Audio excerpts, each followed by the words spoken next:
To the Falmouth Zoning Board of Appeals meeting for April 17, 2014.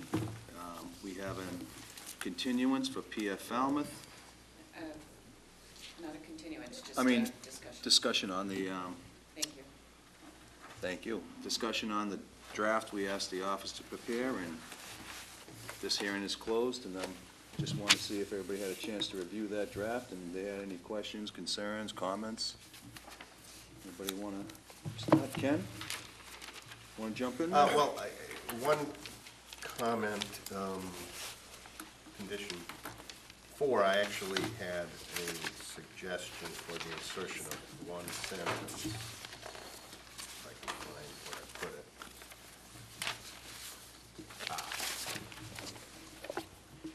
What page is that on? That's on page 15, where it says, well, it was page 15, now it's page 16. So condition 4, where it says the layout of the basement should be determined by the applicant with the approval of the Board of Appeals. I suggest inserting in order to ensure safety and so that all units are indistinguishable, all basements shall have access to a second means of egress through a bulkhead. Do you have that language written down, Ken? I do. Would you like it? If, once the board discusses it and... I'll say it again slowly. In order to ensure safety and so that all units are indistinguishable or undistinguishable, which is it, in or on? Yeah. All basements shall have access to a second means of egress through a bulkhead.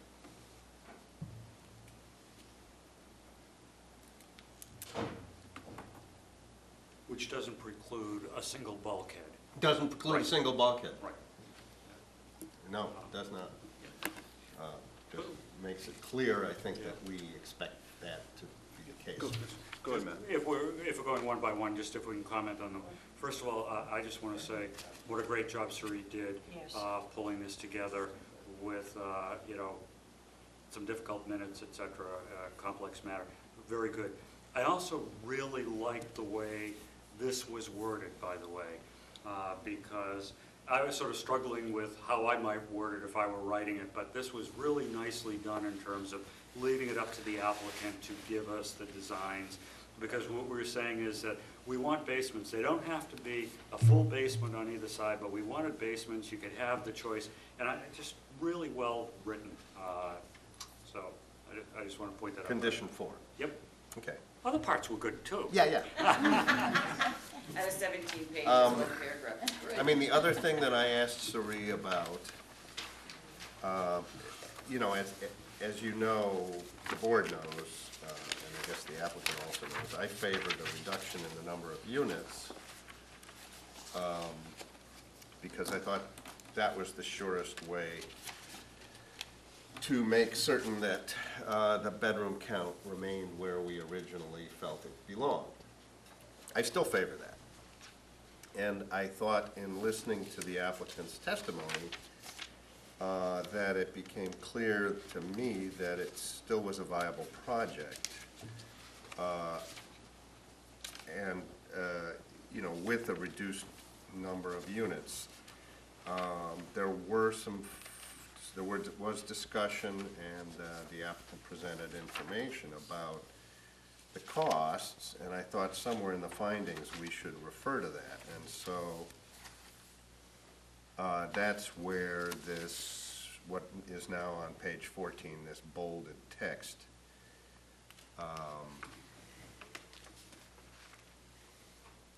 entered the first paragraph of bolded text, which pertains to the cost analysis. It's on the new version, not the old version, so you have to look at the new version. Okay. Which basically says the board finds that the cost analysis submitted by the applicant showed that a reduction of 2 units, 1 building, as suggested by a board member, that would be me, would cause profitability of the project to be no more than 8.67%, which the applicant considered to be uneconomic. That was the testimony of the applicant, I believe. But they also presented information from this case, which stated that the return should be approximately 2.5% above the current yield on the 10-year Treasury note.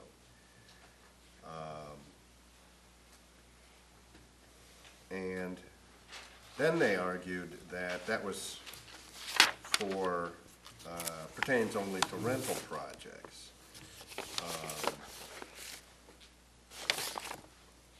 However, you know, there is a distinguishing characteristic here because this is partially built.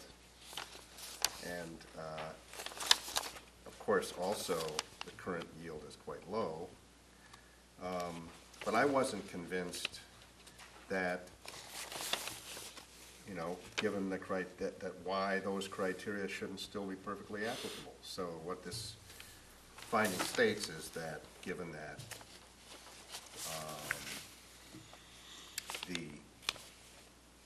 finds the current Treasury note yield is 2.7% and concludes a return 2.5% above the current yield would be approximately 5.2%. Using that criteria, the board believes that an 8.67% return that the applicant projected exceeds the criteria for minimum profitability and does not render the project uneconomical. Now, I know that, you know, that was what I got out of what the applicant presented, what our discussion was. I thought that was a finding that, some type of finding pertaining to the profitability. And I know Patty asked, sort of had the same arguments, I believe. I did. I've stated that.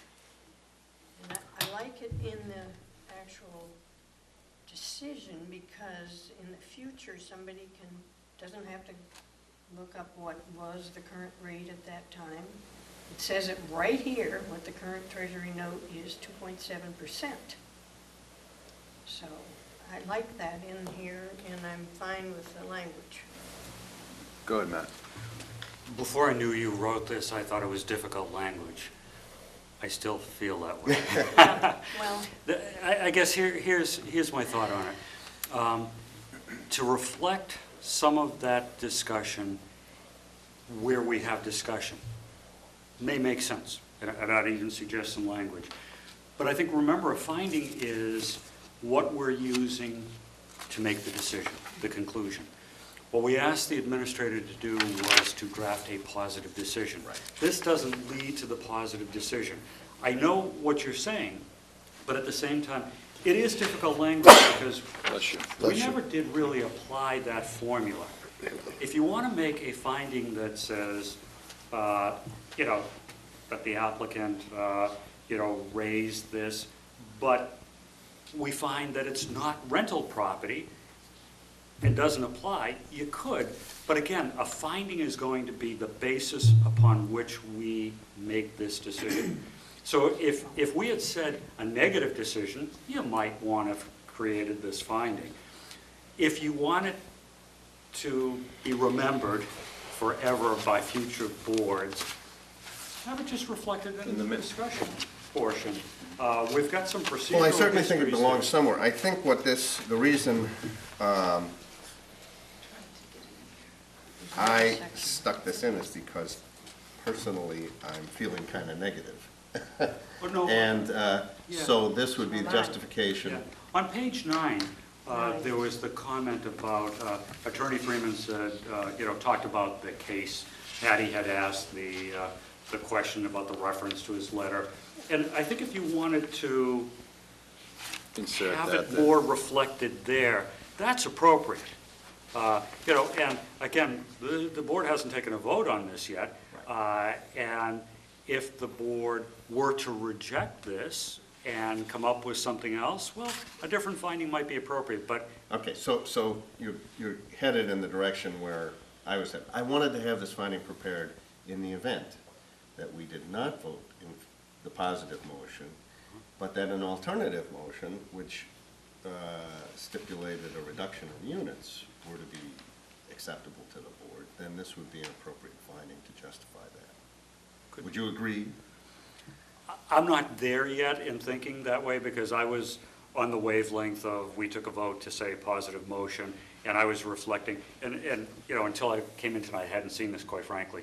And so to me, it was awkward when I'm looking at it saying, it doesn't fit into the positive motion No, it piece of doesn't, it. I agree. Yeah. It was, I wanted to have it ready for that reason. Yep, I understand. I agree with you, Matt. I think you insert it in there, it kind of gets your point across that that was discussed, that was brought up. Attorney Freeman made his comments on it, but I don't think it belongs No, in everything. I agree that if we're gonna vote the conditions and the motion as it's currently written, this is more, belongs elsewhere. If we don't have that vote, Excuse me, so is the board saying that I should summarize some of that and put it on page 9 in that discussion so it's a little bit more clear? And then hold the rest of the language until you guys vote to see? Yeah. Okay. but, you know, I didn't wanna show up without something that had been And I- crafted, because it is a complex argument. Absolutely. But I think, you know, by putting it, whatever way this comes out, having, it was an important issue, obviously, for you to raise it now, and to have it reflected that the board heard that, considered it, and whatever action it takes, supported by findings, makes sense. Yeah, so I think if we can put a little bit more of that into that page 9, was it, that I said? Yeah, you said page 9. That, you know, that reflects the Okay. discussion. Right, and then, based on your decision tonight, possibly eliminate that from the findings. I think it's just a question Where- of moving it depending on what the Right. decision is. All right, thank you. Any other thoughts? Well, no, I gotta look where the basement one goes. The next, The basement finding after that one, the second one, the bold one, I put that in to substantiate your decision and your condition number 3?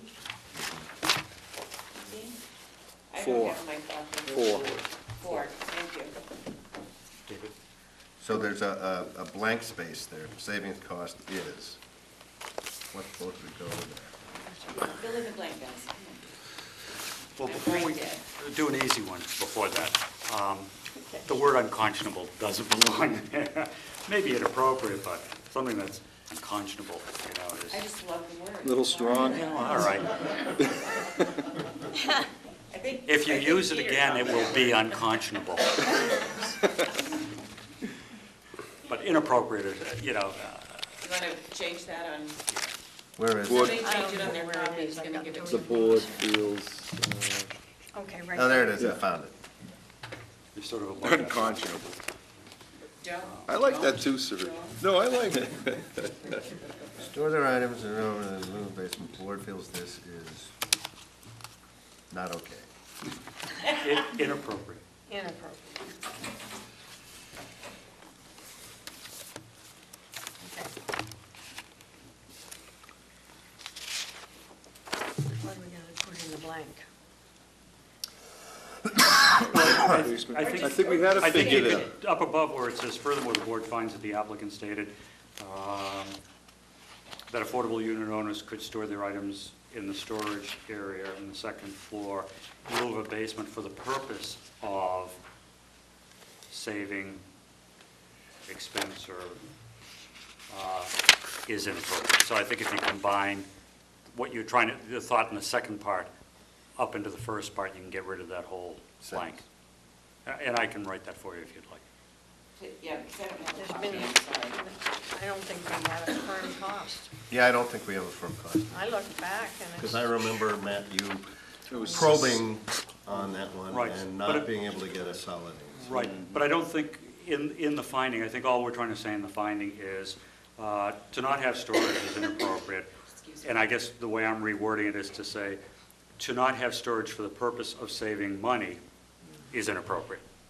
You know, so I don't think we need the cost there, because I think earlier in the discussion, we captured the $3,800, the $10,000, and the $7,500. So that's all captured in the discussion.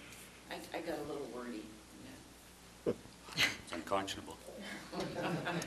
Oh, I'm so gonna hear that word so Oh, much. yes, you are. No, a full dose of that. So I think that's what you were trying to get at, Sari. and Yeah, so- I just, Yeah. after so So the long. condition it's kind of paid stays off. the same. There were, I think Suri said that there were a couple of minor modifications. And when I say minor, this was a work in progress, so minor modifications from the grammar- last one grammar, that sort of spelling. came out to the board. But, It wasn't anything that would change the decision or the conditions, it was grammar, spelling. Any other thoughts?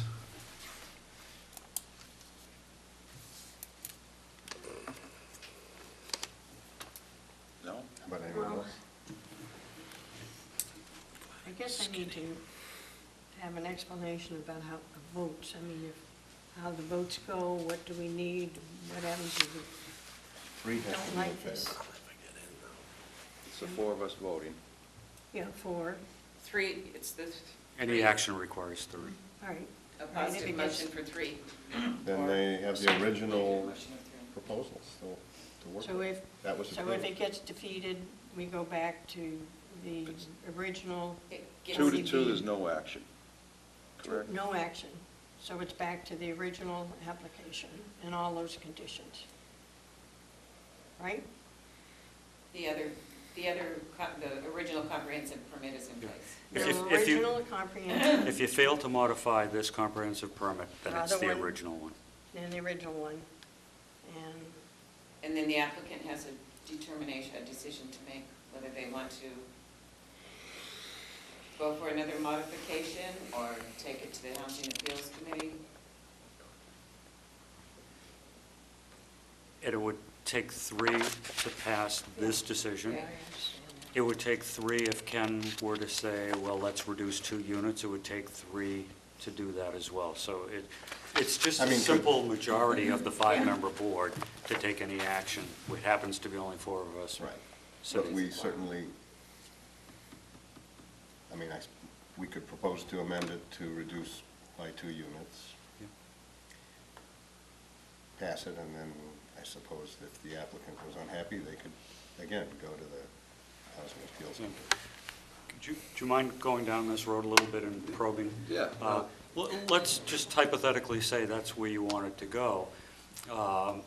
That, what type of units would you have for the 30 remaining units? There are 32 right now. 32 that are to be constructed. If you were to reduce 2, it would be 30. 30 of what type?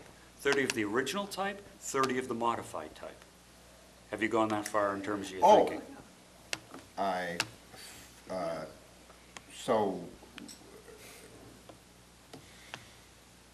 I think we reached some cost savings concessions, yes?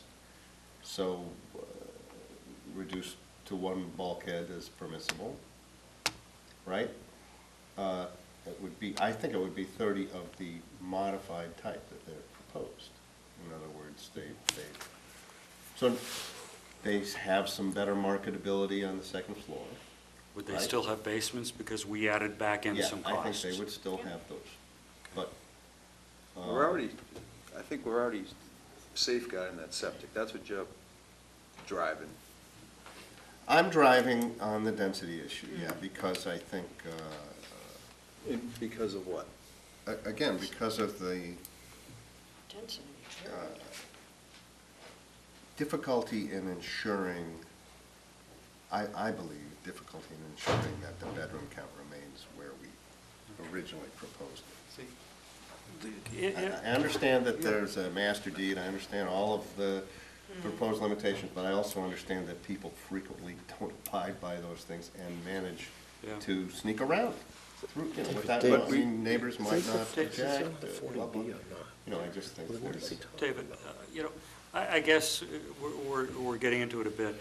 One of the things I thought we all had agreed to, all of us in the room, was this project not to be completed would be a disaster. So we don't want that. When, at least from my analysis, and so I'd be interested in listening to yours, when I remember asking Peter what was the profit, and what that percentage translated into, my recollection, it was $1 million or so. And that I sort of did the calculation that if we add basements in and it costs us between $30,000 and $40,000, and we put in that $50,000 protection, the profitability was still $900,000 or more. So I guess what I ask you, and we have to. So the profitability What's the on- profitability So the in your scenario? profitability on 30 I did it. units, 36 units, is 900,000, or $1 million, let's say, Yeah, right? it's between 900 and a So, million. Can I ask a question? I did all the calculations. I mean, this is a very crude way to do it, but, so you divide $1 million by 30, Too crude to put into findings? probably. Okay. I'm going by the applicant's Yeah, testimony regarding the profitability if there was a 2-unit reduction. Right. But, it works out to like $30,000 a unit of profit, right? That's about So if you reduce the number of units by 2, you reduce all the building costs also. So you don't have to pay for those, you just are out that extra $60,000 in profit. And Like I what was, said, it's a what was crude the profit, was it the 8.67% if it lost 2 units? I believe that's correct. Right. But then we added some additional costs back in before they had given us that number, which if you do, maybe you don't want the $50,000 protection anymore, but if you put. Right, if at you that put- point, you don't need the $50,000. Right. And I think that, so if my analysis is at all correct, you're trading $50,000 protection for about a $60,000 profit loss. It's more or less even And swap. maybe $40,000 worth of basements, Sure, right? Well, the basements Well, were, besides- costs were. Bulkheads. 3 to 10. No, because we only really talked about the additional basement piece of it at the last hearing. So when they came to us with the 8.67% analysis, it was slab on I think grade. that's a little, I'm a little fuzzy on that, to be honest. Okay, well, I mean. Exactly where that, Just whether based that on was in there or not. just based on the testimony that we heard. Yeah. I mean, I'd have to go look back and see just when exactly did we get at what point in the discussion process did we get that estimate from them versus the basement discussion? Well, my recollection is that because, and now we know it was you that had recommended it, I mean, we knew. But Matt, that had in the gone- simplest case. That in had the- gone to the applicant. In the simplest case, the 50,000 you're proposing is being exchanged under this scenario for the approximately 60,000. I'm not advocating it, I'm trying to clarify what you understand the profit to be. Because, what I will say is, I do worry, profit is allowed at a maximum of 20% on one of these projects. And so the statute says you can make up to 20%. If we ratchet the profit down so much that it's not profitable for this developer, it may not be for the next one, and where do we go? And we may have seen one of those in this town before. Yes. And so that frightens me a little bit. Now, this is their estimates, I agree with you. Yeah. We never asked for an expert to come in to analyze profitability. Maybe we need to do that if we're concerned about that. But, so I'm just concerned you get to a point that you kill yourself. When we talked about keeping the 32 units, putting the basements back in, the protection on the enforcement, and I may not be able to quote Mr. Freeman exactly, but it was something like, I like this idea, trying to work toward it. I need to confer with my client, but, This is doable. Yeah. it's doable, and there's protection in there, versus we've at least heard testimony that it's not doable the other way. Let me ask Mr. Freeman, there's no testimony, but just maybe for some clarification. And that's exactly what it is, and I appreciate the opportunity, thank you very much. And the only reason my client isn't here is because, as she had said, she observes Holy Thursday and she's gone.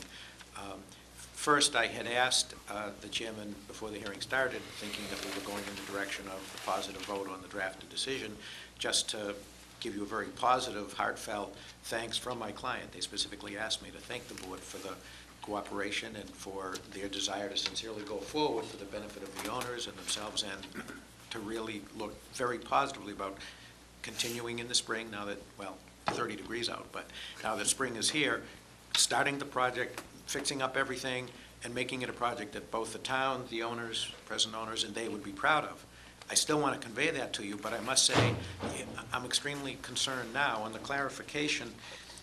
If you look at what was submitted, this is the evidence we submitted, the financial comparison. It's not just $50,000 per unit that would be the delta on lost profit, because the fixed costs are all there. The land acquisition and the site work and all of those things, a fixed cost that's going to be there regardless of how many units it is. So it's not, you can't just take the total numbers and divide the way you did. What we showed you, again, just clarification, the estimated sales with our changes would be in the range of $370,000 or $387,000. The per unit cost is around $240,000. So there's actually a delta per unit in terms of profit of over $100,000. So if we lose 2 units, we're losing more like $250,000 to $300,000. That's the real rub. And again, clarification, I tie that into what I hoped for was a very positive, thankful comment after a positive vote. Without reduction of units, it ties in because I do think it's in everybody's interest to have this go forward.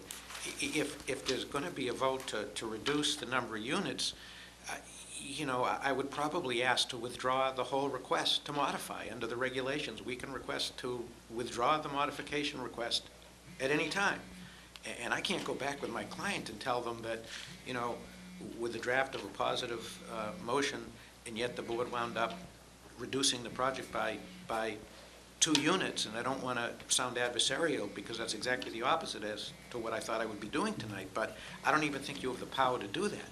Okay, let's Let's see where we get, and then I'll give you a chance to cross that bridge if we do get to it. Exactly. And so sincerely, they feel very positive, they accept the changes and want to work with everybody. And for all the reasons that, you know, Mr. McNamara is saying, it sincerely would be a drastic effect and make it more than problematic. It would make it a killer, you know, if units are lost. The other stuff, they feel very positive about. And so that's what I wanted to convey to you, so. All right, thank you, Mr. Can I Freeman. just ask one clarification? Sure. But the 9% or 8.67% number, that was with the loss of 2 units? That's correct. But it's 15% is the standard, okay? Sometimes a little less, but what was done now, moving that finding into discussions, I think is okay. But I was going to say, for your benefit, in the positive vein, not knowing we might go down this route of, to me, a big change in the project, you know, it's just not what 40B allows. It's not, the rental is the rental. It's absolutely, totally distinguishable.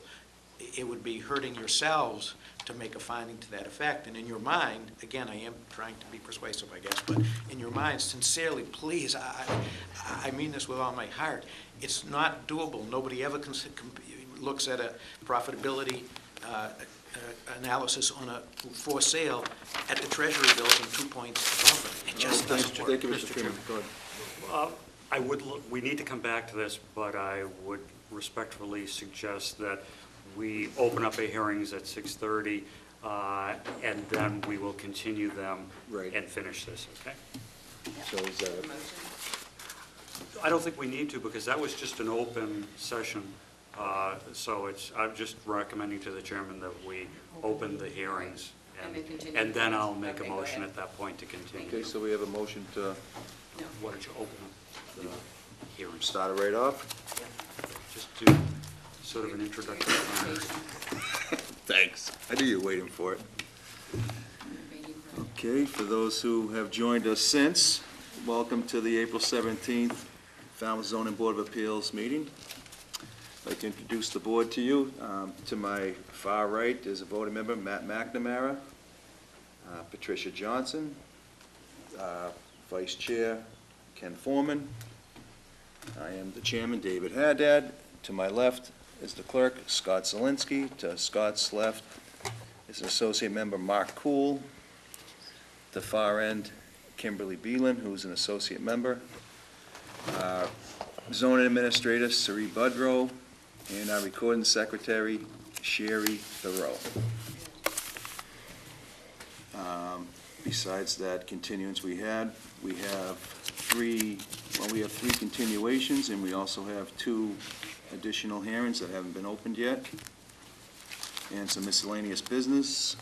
Mr. Chairman, I would move that we continue our continuations and new hearings until after we conclude our discussion on PF Falmouth. Okay. You heard the motion. Second. Mr. McNamara, Mr. Foreman, all those in favor? Aye. All those opposed? Okay. Okay. Go right ahead, Mr. Matt. Chairman, I guess, back to PF Falmouth, what I want to try to get at is what you're trying to accomplish, because I look at it and I say, with the modification of the design, which concerned us about the potential add for bedrooms, if you eliminate the enforcement piece, you could potentially get another bedroom in 30 units, or another 2 bedrooms in a couple of them, for maybe a reduction of 4. But it doesn't make sense, if we've got the opportunity now to put in the enforcement phase, I think this project was always approved as a 36 unit project. And to drop 2 units maybe protects us, reduces maybe 4, but no protection, and people could go in there and add more bedrooms based on this new design. So unless you're prepared to just say, we're not modifying whatsoever, which stays 36 units, and still has The safeguards. a storage room Yeah, upstairs, yeah. I don't know what you're accomplishing. Well, I mean, Matt, it all boils down to whether you believe that the safeguards are adequate. And whether this $50,000 fund, which actually is a $15,000 fund that will accrue as new units are built, is going to truly prevent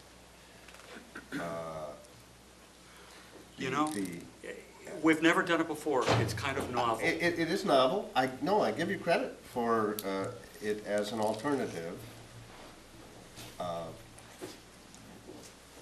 I wasn't fully convinced that it was sufficient. But And it may not. But I even if we started at a brand-new comprehensive permit application, you can suggest, you can cajole, you can do a variety of things, but ultimately it's the application you act on. And if we act on this modification and say no to it, you've got the original project with 36 units, all those bedrooms, no protection, all of the concerns that you had to begin with, and at least information that it may not be as profitable as what was originally conceived back in 2007 or 8? 7. This way we have the same units, we have the project moving forward, everybody seems happy, we have these safety issues recognized, corrected. I think it's well, good. I mean, there's 4 of us that are voting, so I still have doubts. need to convince 3. But I have doubts, just, I don't like to be involved in a marketability, somebody saying something's marketable, more marketable or less marketable. I'd rather rely on the original decision. Without the safeguards, where they could still Original Add bedrooms, we have no idea. Well, they don't add, if you use the original design, it's harder to add those bedrooms, because you've got a cathedral ceiling and the, You know, just. yeah, on and that's the- just the way yeah. I No, just, And you know, I respect what every one of you say, I but. don't when- want a failed project either. Right. I We just- actually take an element of marketability into every decision we make. You think of some of the historic places just downtown, and there have been some minor modifications such as like a deck or a cathedral ceiling. Why? Because people have come in and said, we have more David. interest in buying something like that. Please, people. Yeah. Mr. Freeman? The applicant's own testimony was that this increased marketability because obviously, what is the Mr. principal Freeman, please. We're trying to- reason that this is going to increase profitability? I think it seems clear to me, you know, it might not be used entirely in the traditional way as a bedroom, but people, it's going to increase the density of people in The, that development, you know, which is already dense. I don't see it as an increase of profitability. I see it as a decrease of unprofitability. I don't recall it being an increase over what Robin Peters had projected as being his profit margin in the original application. I don't see. Well, I wasn't on the board for the original No, application. but the comprehensive permit's in the file. Yeah. And so if you look back at that decision, you look at the minutes, you look at the pro forma that was submitted, Robin Peters actually projected a higher profit. It's not like Robin Peters coming in and saying, well, I should have asked for more than I did. That's not what we're talking about here, you know? Circumstances are different. Yeah. That's what did him. That's right. Can I just Go ahead, Siri. Can I just remind the board that, I know, Patty, you said you don't want to get involved with the marketability, but it is the board's responsibility that these are marketable. That's what makes the project go. So that your whole discussion about to improve the marketability, and which is why the board is making, you know, I don't want to use the word concession, but my brain isn't working anyway, so. It is the responsibility to look at that and to ensure. If we have a It is failed marketable. project, we have no affordable units except the one that's been built. That's the ultimate responsibility on a comprehensive permit, to assure that we have some affordable units in town. That makes sense. Yeah, I agree.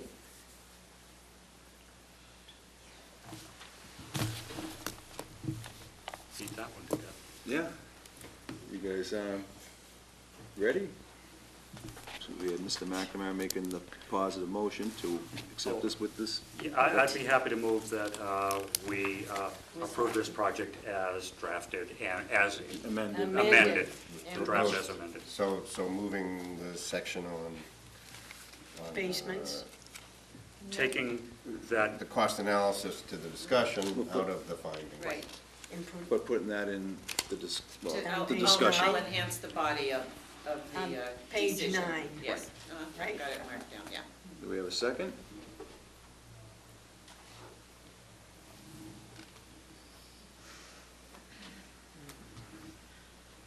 Patty? Ken? I made the motion, I kind of seconded it too. I'm going to vote against it, so I'll second it if you want, so we can have the vote. Okay. Seconded by Mr. Foreman. All those in favor of this new The motion. revised motion? Aye. Aye. All those opposed? I'm going to vote opposed to it.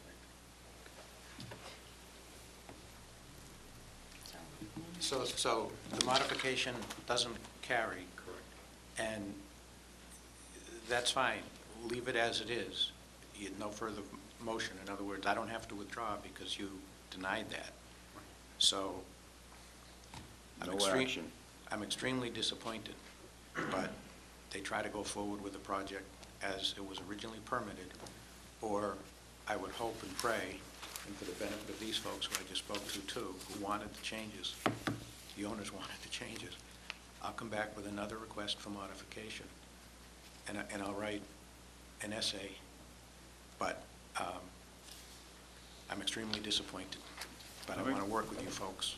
I was all set to make a positive statement, but we'll be back, hopefully, to work it out. And I'm extremely surprised, extremely disappointed, but All right. we'll try to work it out. Thank you. Thank you, Mr. Freeman. Okay. Picking up where we left off. For those of you who just stepped in, let me go over. Take a second here. David, I'm going to excuse myself because I have another engagement. Oh, boy. So I don't think I'm needed on any of the rest of these. What about city court?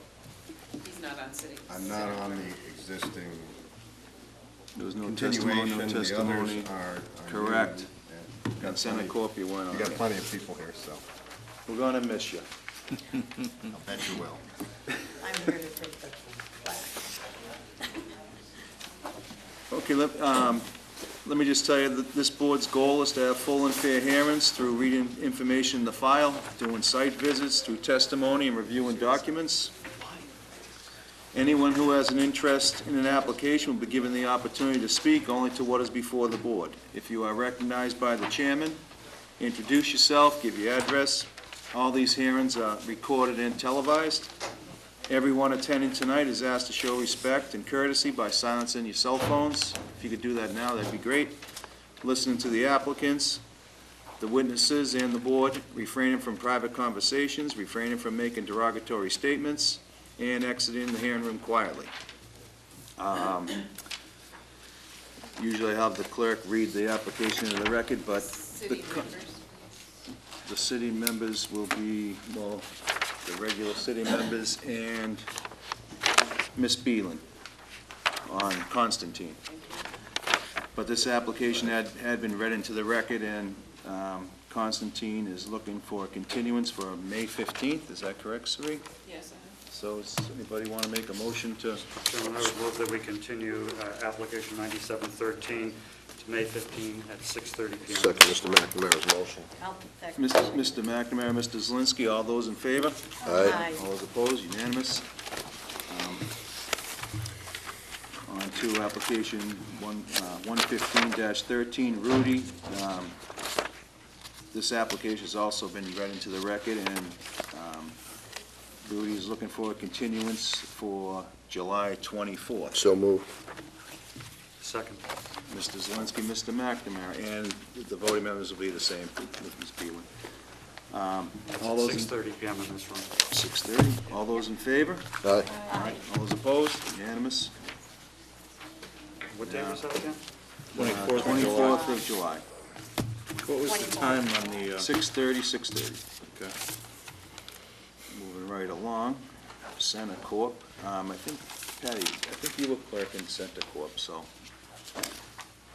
Application 124-13, Center Corp T-Ticket LLC. And Mr. that's- Chairman, I'm under recusal. Recusal? All right, thank you, Mr. Zelinski. Patty, I think you were clerk in this one. So I have to give it out.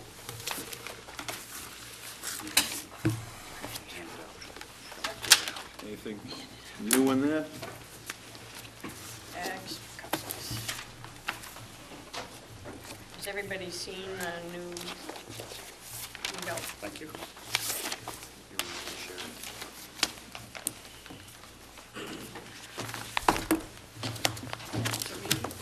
so somebody has to share down there. You and I can share this one. Yeah. I have one more.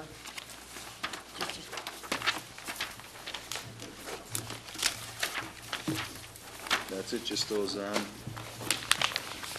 plans?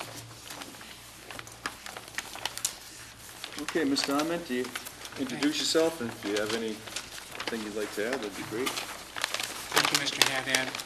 For the record, I'm Bob Ahmed, Falmouth attorney. I represent the applicant in this continued hearing. Brandon Lee of Kelly Engineering is with us again, and John Wipachowski of Town Fair Tire.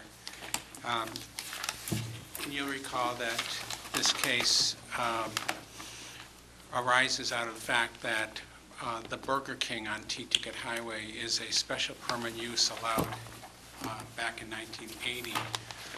Although the proposed retail use of 93 T-Ticket Highway, the lot to the south of Burger King, is a by right use in the business district, and by itself in its design is entirely conforming. The plan shows a shared curb cut, the elimination of an existing curb cut at 93 T-Ticket Highway and the shared curb cut with Burger King at 111 T-Ticket Highway, saving the huge beech trees at 93 T-Ticket Highway, and getting the traffic from the activity on 93 T-Ticket farther to the north from the Jones Road lights. I think that the board was generally pleased with the plan with those aspects of it: shared curb cut, saving the trees, eliminating curb cut, low traffic generating use, and so on. But the board had some suggestions. One, that we try to create a pedestrian path, a walkway between the two properties through the Burger King parking field, and see if we can't or couldn't improve on the lot coverage on the Burger King site. When the Burger King was approved in 1980, allowed lot coverage in the business to zoning district was 80%, and the existing lot coverage is around 77%. So we have addressed both of those concerns, which I'll explain in a minute, and the planning board has approved the site plan review for this project on a recent decision, finding that the plan accommodates, takes into consideration both uses, and the interior circulation accommodates deliveries and avoids traffic patronizing the fast food restaurant that is new traffic for the most part. And the planning board found that the requirements of the zoning bylaw were satisfied. The drainage was reviewed and approved by the engineering department. So the planning board has issued its decision.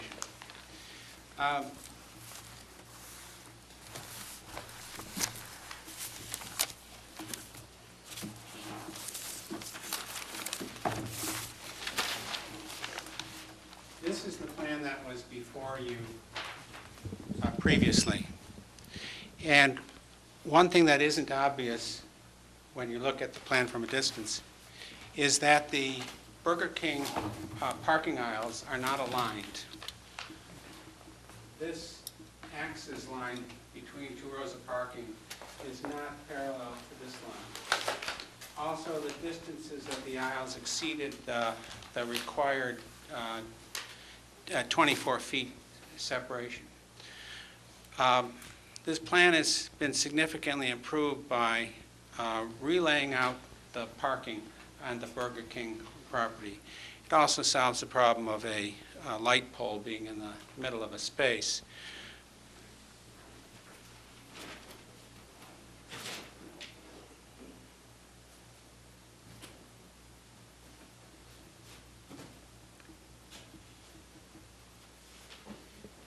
You can immediately see that this is much wider than the landscaping that was previous here, separating the two properties, and that we now have much more substantial aisles, or rather islands at the end of each partner. And this has been accomplished, again, by reorienting the way the parking works on the site. Now, this plan was prepared before the walkway was shown on the plan. The planning board actually rejected, I should say that planning staff, a plan that showed the walkway not as, I think, as a straight and clean a line of walkway as is now shown, but they felt that a walkway was not necessary between these two properties. And so we did not present that. But recent comments from the Board of Appeals staff reiterated the desire of the Board of Appeals to see a pedestrian access between the two properties. And so the plan that we filed earlier this week, and I now have and give you for your record full-size copies of it, shows a walkway which I think works very nicely. It was also brought up at the last hearing. It wasn't like this just came to you the other day. This was brought up. No, of course, that's right. And that's why we presented a plan to the planning staff that showed a walkway, and they essentially rejected it. Given the concerns of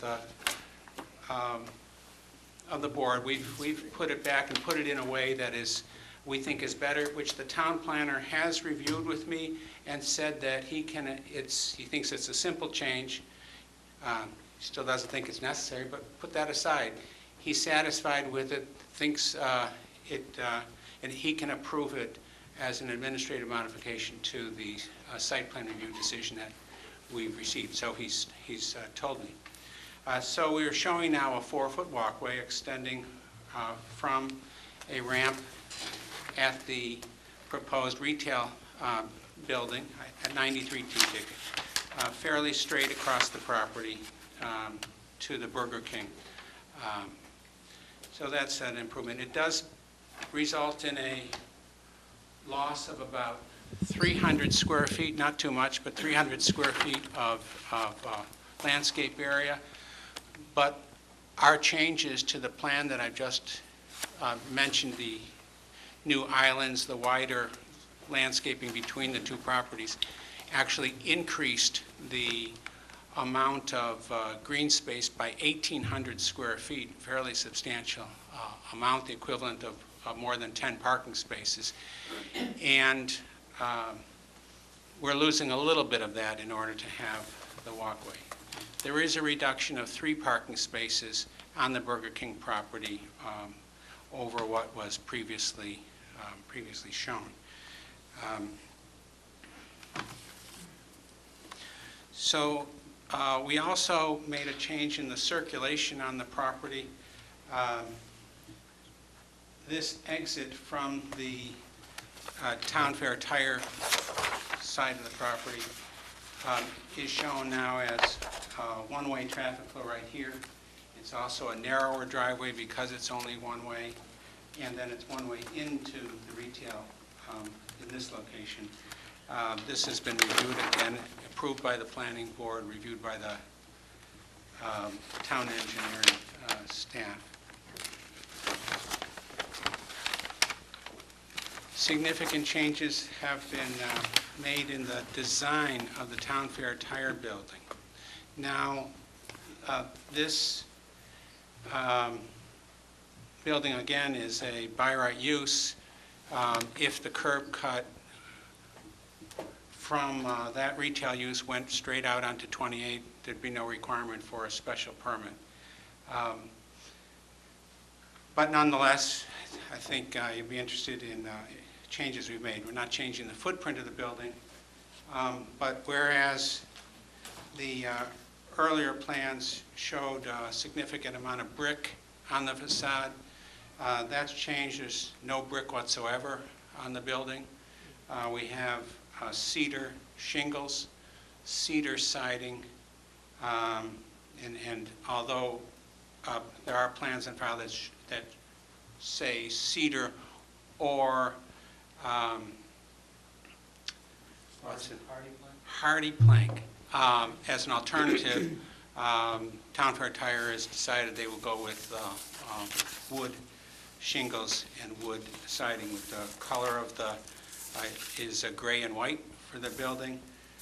Windows were added both on the Burger King facing facade and on the 28 facing facade, as you can see here, 6/6 windows with shutters. The canopy that was across the front of the building has been removed also.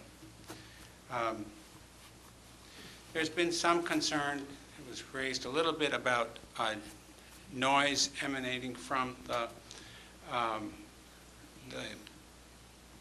Town Fair Tire site. We've submitted a letter that says that the apartments across Route 28 are 300 feet away.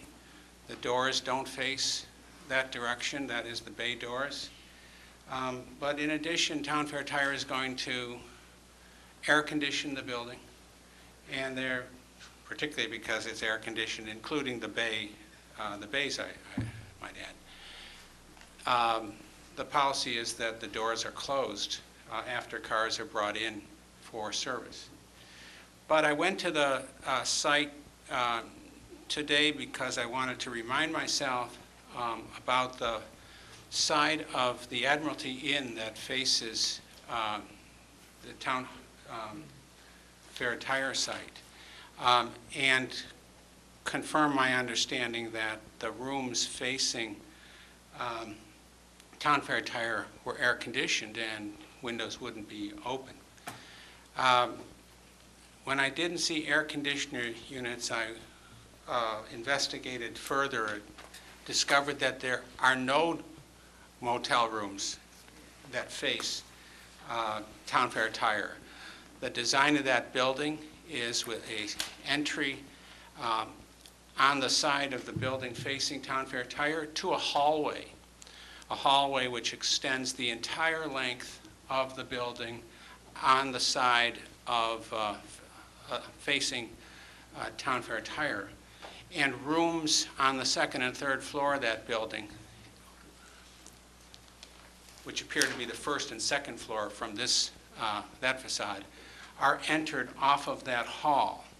There are no windows, only doors from the rooms that go out into a interior hall, and then there is a door that leads to the outside. Those rooms then extend all the way to the south side of the building, the opposite side of the building, where the air conditioning units are located, and where they have windows.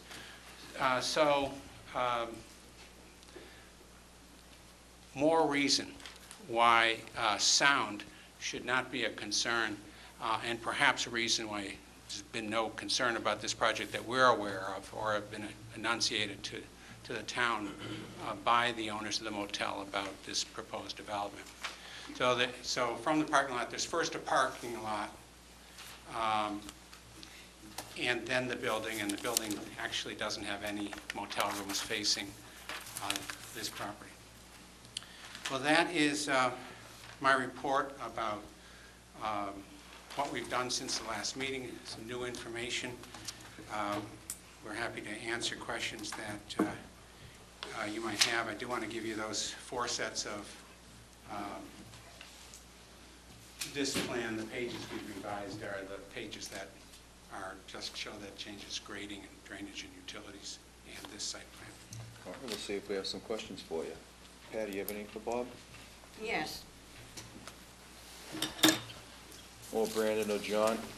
I have a question, why they added, or why they had not had this stop sign on the base of that middle aisle before.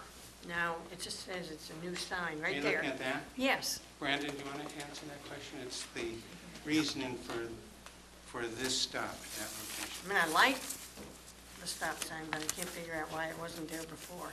Brandon, just introduce yourself for the record, please. Speak into the mic. Thanks. Brandon Lee, Kelly Engineering Group. This stop sign was suggested by the traffic engineer. I do not know why it was not there before. I mean, this site was developed in the 80s. Correct. I'm not sure who designed it. Oh, I'm glad you added it. I think I am, at least. That's my only question. I think it's good. Okay. Kim? It's improvement. Sure. I had a question about the materials. I think aesthetically it looks better, but is there any maintenance-free siding that you could use that would produce the same look? I know the hardy panel, I believe, is maintenance-free, but I just didn't know if there's anything shingled or if it's a cost factor. I guess, why the change? John Wipachowski, Town Fair Tire Center. The wood cedar is more, it's not artificial looking. The hardy plank is more artificial, so we opted to go with the cedar wood. Okay. It'll look better, and they come pre-stained and pretty, maintenance free. We'll take care of the maintenance of it. Okay. Mark, you have any questions? Oh, go ahead, Kim, I apologize. I was taking my time today, slowing it down. I'm getting a little bit more comfortable. Was there any consideration to having the walkway be like a raised walkway? Still paved, but, the slanted, I don't know the terminology, but raised? And the answer is, it probably needed to be that for ADA purposes. That's why certain pitches. So we had developed a plan that had the sidewalk to the Burger King property, and there was a crosswalk and a ramp up here, and a concrete sidewalk, and a ramp back down, and another crosswalk, and then another striped walkway, and another crosswalk to the handicap spot. That plan was accepted by the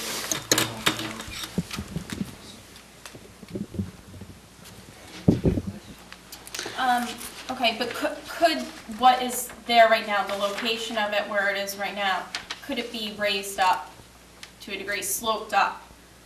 Well, it would, if you were to raise it up, it would be in this location. It's such a short run. I believe it's only 20 feet, and a ramp is 6 feet. You would ramp up 6 feet and then come straight, just a couple of feet, maybe 8 feet. And you then have the same problem as it crossed between through the 2 rows of parking, without a buffer to each side. You've got basically a raised walkway next to parking without any grass on either side. You've got a ramp going down to the street, going back up. I think that would be 4 more ramps in that short distance. It becomes very expensive to create that, and you start to lose more parking if you're then having some kind of a grass area on each side of the walkway and then curbing. I think maybe I'm not explaining myself or asking the question clearly enough. Just as if it was a speed bump, something to that effect, up with the pavement, so you don't have a grass buffer on either side, but almost like a speed bump, so that now it's easier, I guess I want to keep that as a question, but now it's easier to see pedestrians who are actually crossing, and also it kind of slows down that cut-through issue as well. So not having grass on the side, but a pavement type speed bump.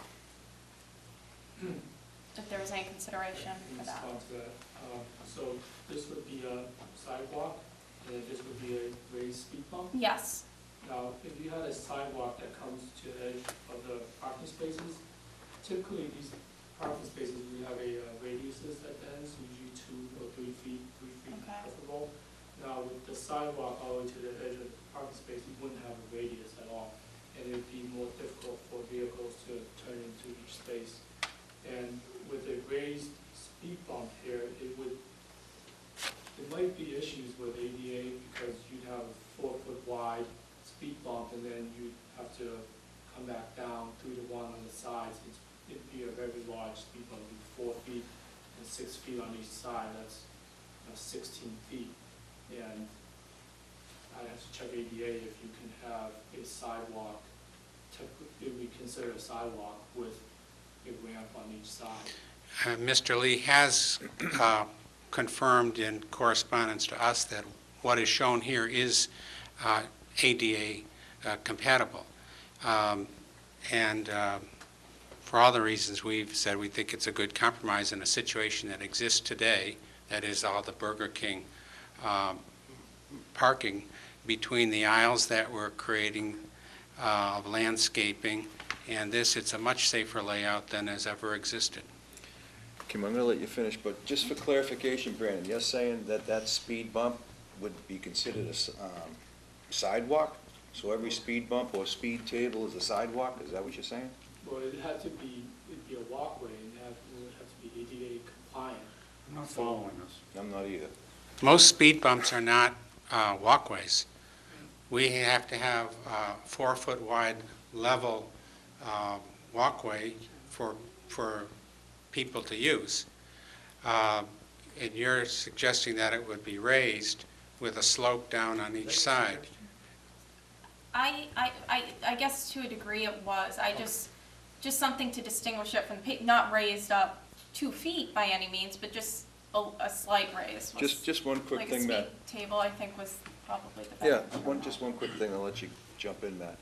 I think at the last hearing, I think it was Matt that brought up, not only did he want to see, some delineation where people drop your car off, get your tires changed, now you have a half hour, an hour to kill some time, walk over to Burger King, grab a soda. How are they going to get from Town Fair Tire to Burger King? This would have served 2 purposes. 1, to have that walkway, and 2, to slow traffic down coming up that hill from the mall through there. So it was serving 2 purposes. I wasn't envisioning really asphalt. I was envisioning, I don't know, anything, brick, cobblestone, something. But go ahead, Matt, if you want to. Just a bit, do you have more to ask? Not right now. Okay. Well, I guess I wasn't quite seeing it that way. I think that it's a good point about the ADA compatibility. And if you take, and quite frankly, I hadn't thought about that before, even if you had a brick walkway, it probably would not be ADA compatible because of the roughness of it, and somebody in a wheelchair wouldn't be able to do that. So I applaud them to looking at it. But I guess my question is, what is this? Is this just a painted, paved? Okay. Then my question is, couldn't you still accomplish both by, for example, putting, for a better sense of word, a rumble strip, whether it be cobblestone, to the north and the south on both travel aisles of the walkway? It wouldn't interfere with the walkway. You'd have a 4-foot walkway, it's paved, lined, etc. But the purpose, I think, as the chairman said, of creating a bit of a slowdown. Remember, part of this came out of the cut-through piece of it and trying to slow the traffic down. If you just put a cobblestone strip, not expensive, not extensive, might look nice too, that causes people to slow down, and it's not a bump up, you might be able to accomplish it. So, had you considered that? So why don't you answer that, and then I've got 2 more. Well, I have reviewed the minutes of the last meeting, and though I might have missed it, I didn't see there, nor do I remember that the issue was speed.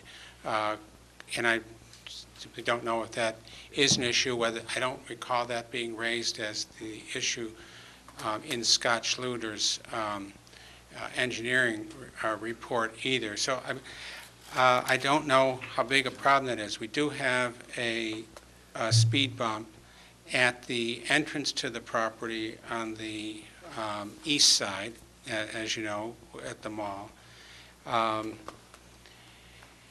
And we could certainly, I assume, can consider some traffic calming bump, we could do something between those 2 aisles, perhaps. Be up to the engineers to know whether there's a problem with that. It obviously sometimes can be an issue with plowing and so on, but it doesn't seem like an unreasonable request. 1, if it's needed, and 2, as long as it doesn't create a problem. Yeah. Well, I wasn't suggesting a bump or anything like that. I like the calming is I guess the appropriate word. Cobblestones get plowed over all the time. It might be a little bit more attractive, but again, and I'm sorry if the minutes don't reflect it, but I know the board discussed it. I know Kim brought it up in terms of the walkthrough, I mean, the cut-through, and it was a discussion. And I think part of it is, you know, little kid that gets out of the car, dropping Town Fair tire, and, you know, mommy, daddy, let's go get, you know, whatever BK sells, and they run across. It's, you know, is it needed? I don't know. I think it might be a good idea, but, so that's one. The next was, just if you could clarify, you were saying, Bob, that a prior plan, and I'd like to understand better why, because the site plan review doesn't give us a clue.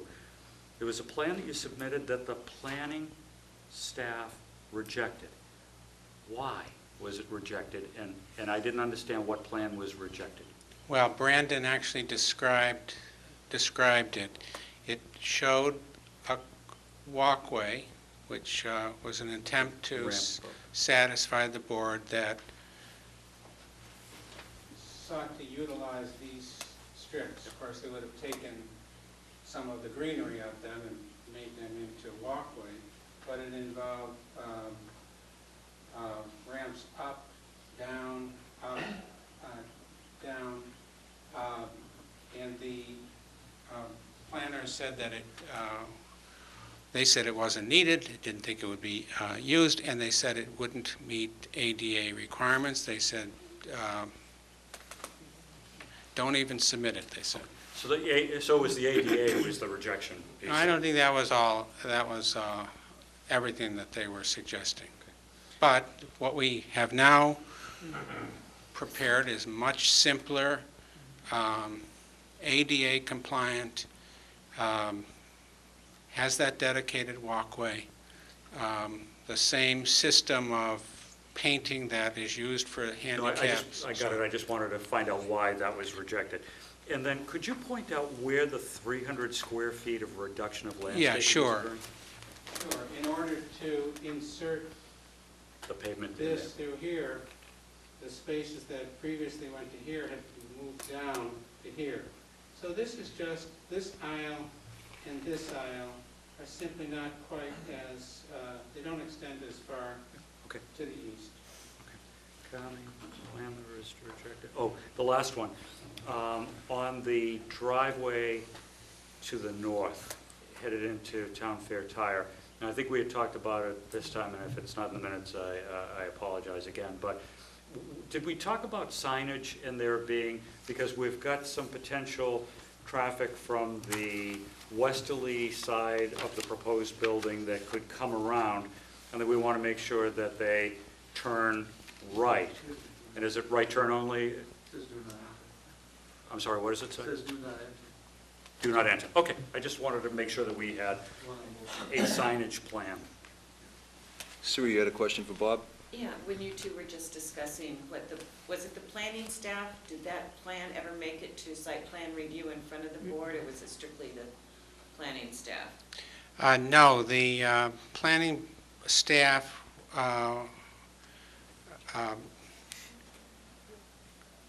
firmly rejected it. You know, after the last hearing of the Board of Appeals where those suggestions were made, we immediately went to work trying to address the concerns that you had.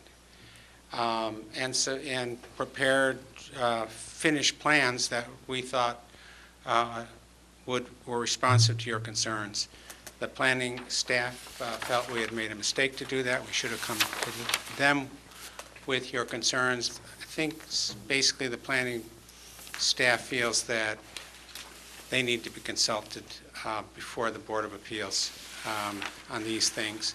And the message was very clear to us that they would not approve that plan.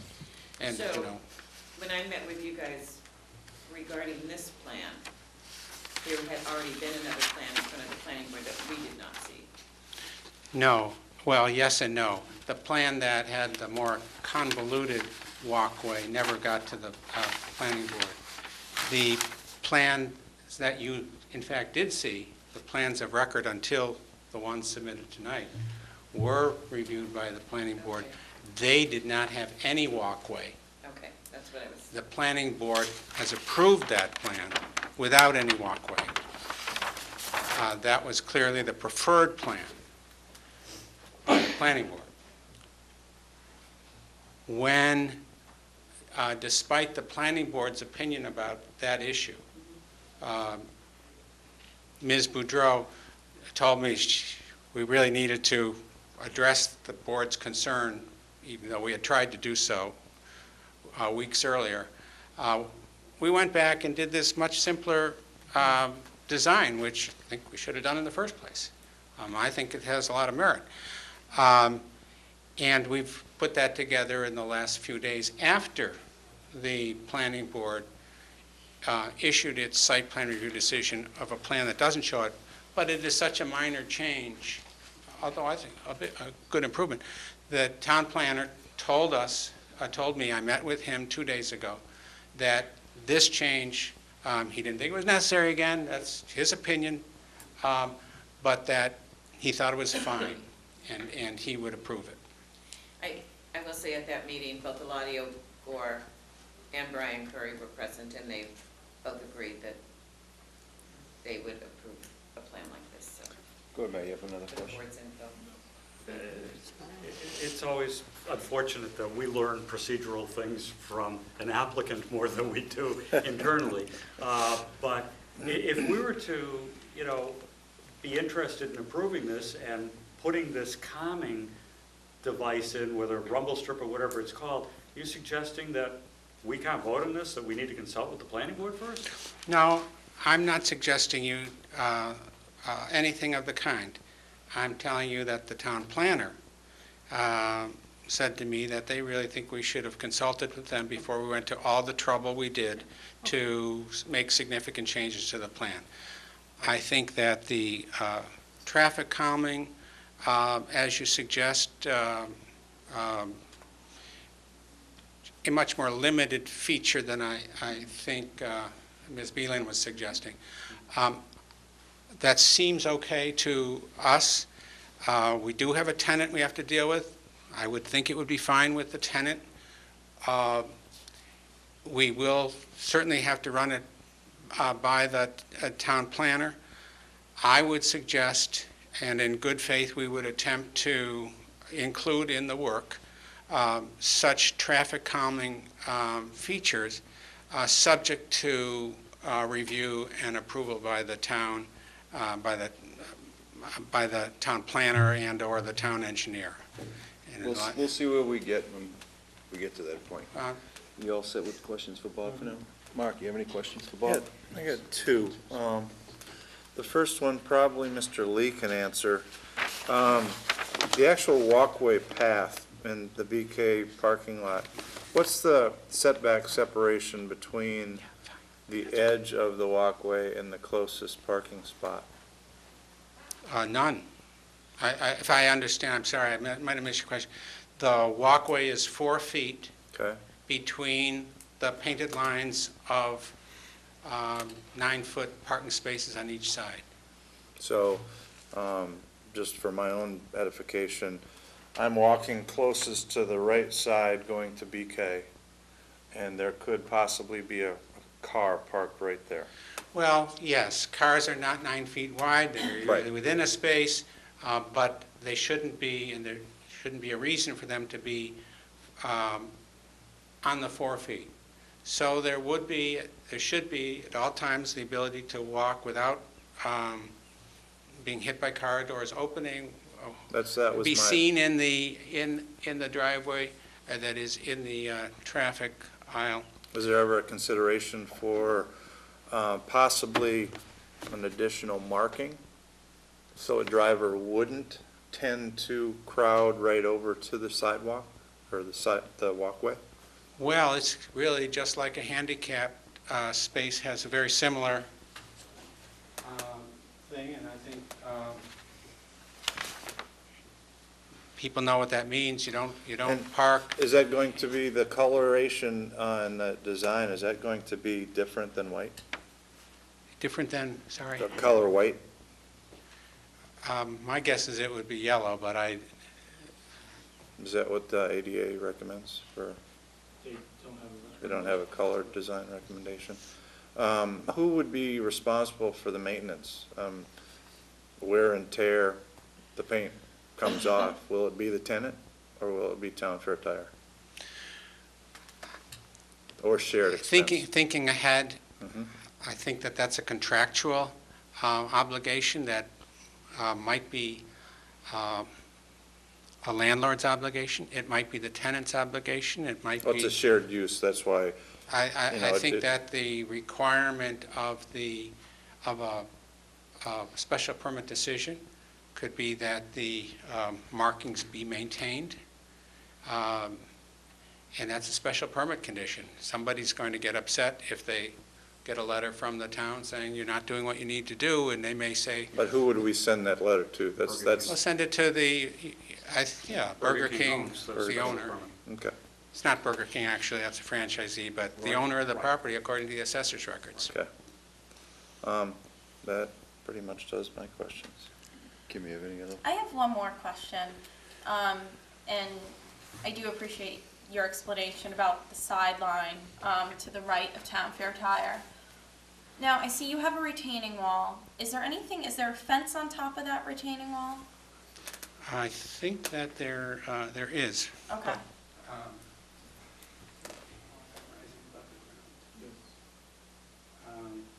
How high?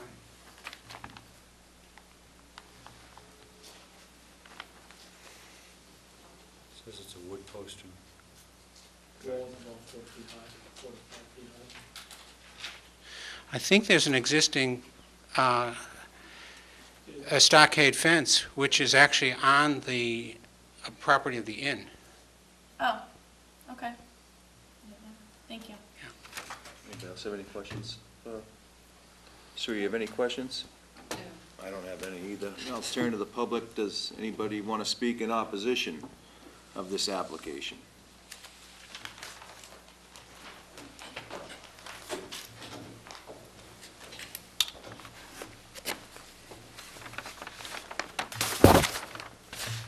If you can just state your name for the record, sir, appreciate it. Thank you, Mr. Chairman. Stanislav Jericho Pat, just on the Falmouth Heights. I thank you very much for allowing me to bring some. I have tried to follow this project for some time. I live in this area and I go at least twice a day there. And this, where the entrance to that thing is one of the most congested place that we have in town. If I have to go around, I avoid, but I have to go to the post office, I have to go to some of the, and try to get the thing that what you're asking to have across the traffic is practically impossible. It's amazing the difficulties that this thing has entered for a very simple reason. If you folks walk out there, you would see, as you see on the picture here, you have this type of thing. It's an enormous expanse on the size of the mall. And a business belongs in the mall. In this, I appreciate your remark about the fence. I have tried to look at this thing. These walls are, some of them are more than 5 feet tall.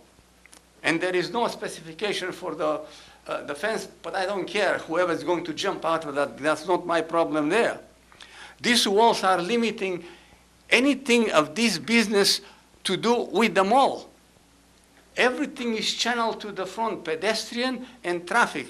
And today, I was going into the mall, one of the big 18-wheeler was making delivery. You're not going to deliver to this store with a small pickup truck. You're going to have delivery with big, and look, some of the very narrow thing that he's turning around there. On the back side, where the business belongs, we have the infrastructure, we have the road, we have everything, we have plenty of property to build bigger store. And as the thing is specified right now, you cannot go from this business back to the mall unless you have to go somewhere around there. There is this type of thing, trying to put it on the front. It's creating enormous difficulties, and even after it's built, the thing is going to look the most unusual things. And I suggest to you, If we're going to make something, the progress in this world is made that we should always make something better, not less. Is this going to be a better thing to put for the town? And if I offer you this thing, if it's going to be, present this, this picture out there on the property where the sign is, this is what we're going to build for you folks. As this thing has been, there was a display of what was built at the Casino Wharf. You could see what is out there. Let's see how the public will look at this thing. I offer you and I ask you for this thing. The property has to be redeveloped. I understand this thing. We would welcome the opportunities for the business to make in town. But we have to live here. I wish them all the luck. And I hope that it does not happen, but ultimately it does. Business comes and goes. So for them it's a business. For us it's a life. We have to live with this thing. And I offer you that if this thing should be changed, the store should be back into the mall, not on the street. It is a mind boiler out there to get. The noise has been raised to the. I'm not going to live with the noise. All the people that are going to be there that I live. I have to live with going into that area. So I'm asking you, please consider, let's turn the store into the mall where it belongs. That's where business is. If you take the whole stretch of this, the businesses that are along here, everything is pulled back, and that has a relief of the street. This thing, I don't understand why they want to put the thing in the street. We can accomplish so much more if they accept that this store should be built on the backside. It's a very unusual property. You cannot find another one that has this type of feature. But trying to put the thing to the front, it squeezes everything. And it creates all the problems that all the boards and all the people have lived with it. All right, thank you. So let me see if there's any questions for you. Yes. I want to see if anybody has any questions for you. Could you just stay right there? Anybody have any questions? Okay. I happen to be at the senior center. We're talking with some ladies that live across the street. So we come to the, they don't like what is going to be there. This is the second information, okay? It just it was not something that, but I thank you very much, and please consider this thing. We'll have to live with your decision. Let's make things. Is Falmouth going to be better with this type of thing at the street, or if the thing is back to be at the mall where it belongs? You should answer this question. Are we going to make Falmouth better with this or not? And I would welcome the applicant. We have to, we'll be working with them, we'll be doing business. But let's consider everybody. I thank you very much for your... Thank you, sir. Could I ask one question? I just want to understand what you're saying in terms of back in the mall. If you look at where the proposed building is, are you saying just turn it so it's facing the mall? Absolutely, yes, sir. You're not saying eliminate the building from this property, just reorient it? Just, yes, orient it so it's in the mall. It's on the, all as it's designed right now. As you see, these walls are 5 feet tall, and I have tried to follow the thing. There is no fence specified, but they're going to put a fence. I just wanted to understand that. So you don't have a problem with all of those bays looking out toward 28 and all of the... That's all be gone. You will not have this problem because the business is done at the back of the mall. Well, I guess I wasn't clear. Are you saying not to build on this property? I'm not saying that at all. Okay. I'm only saying that the back side, behind the house, the property opens. And if the store is built so the business is at the street that is on the mall side, right now you are trying to funnel everything through this narrow area right there at the Burger King, and it's the most, the road further down is 3 lanes, so you have some chance. When you come to there is nothing more you can do. You're squeezed between the building that's across the street, anything. But if this business is built on the backside of the property into the mall, right now, the walls do not allow even to walk, never mind to drive into the mall side. Could I just, if I might, could I just ask you one thing? And I know you've got a cane, and I hate to do this to you, but could you point on that map where you're suggesting that building go? Sorry. No, I apologize for making you do that. No. See that says proposed building? This is what we're looking at. Right, You see, this is a wall that is built here. It's more than 5 feet tall. right. So, Face the building this way. There is a road that's right here. right, so just turn that building around. Yes, turn the building around Right, to do the business from the mall right. side. And all of the bays would be looking toward Route 28 then? This part, you don't have to do anything, you don't have to modify, and you will not have a problem with modifying how the thing will appear. You are not going to have, you're going to get even the noise further. But more importantly, I am very concerned with the traffic. It is a very congested area. Thank you. Thank you, sir. Thank you very much. Appreciate it. I fully appreciate your attention. Does anybody else want to speak in opposition of this application? Would anybody like to speak in favor of this application? Ms. Zelinski?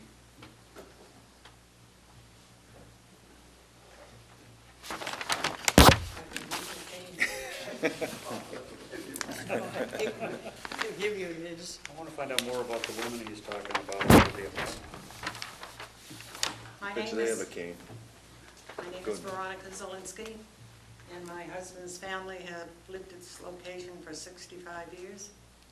And I have to agree with the gentleman that just spoke, that that has always been a congested traffic area. 50-odd years ago, when my husband and I got married, we would have to turn right to get out of the property to go uptown. In the meantime, in the recent past, the congestion has been lessened by the VFW selling to the Schoolhouse Green. They have taken out 4 driveways that were across the street that are no longer there. You have to go up to the T-ticket senior housing to get in. That's one aspect. What the gentleman is talking about, if this is T-ticket highway, I can't understand how the proposed building is going to be to the front, because that's what I'm hearing.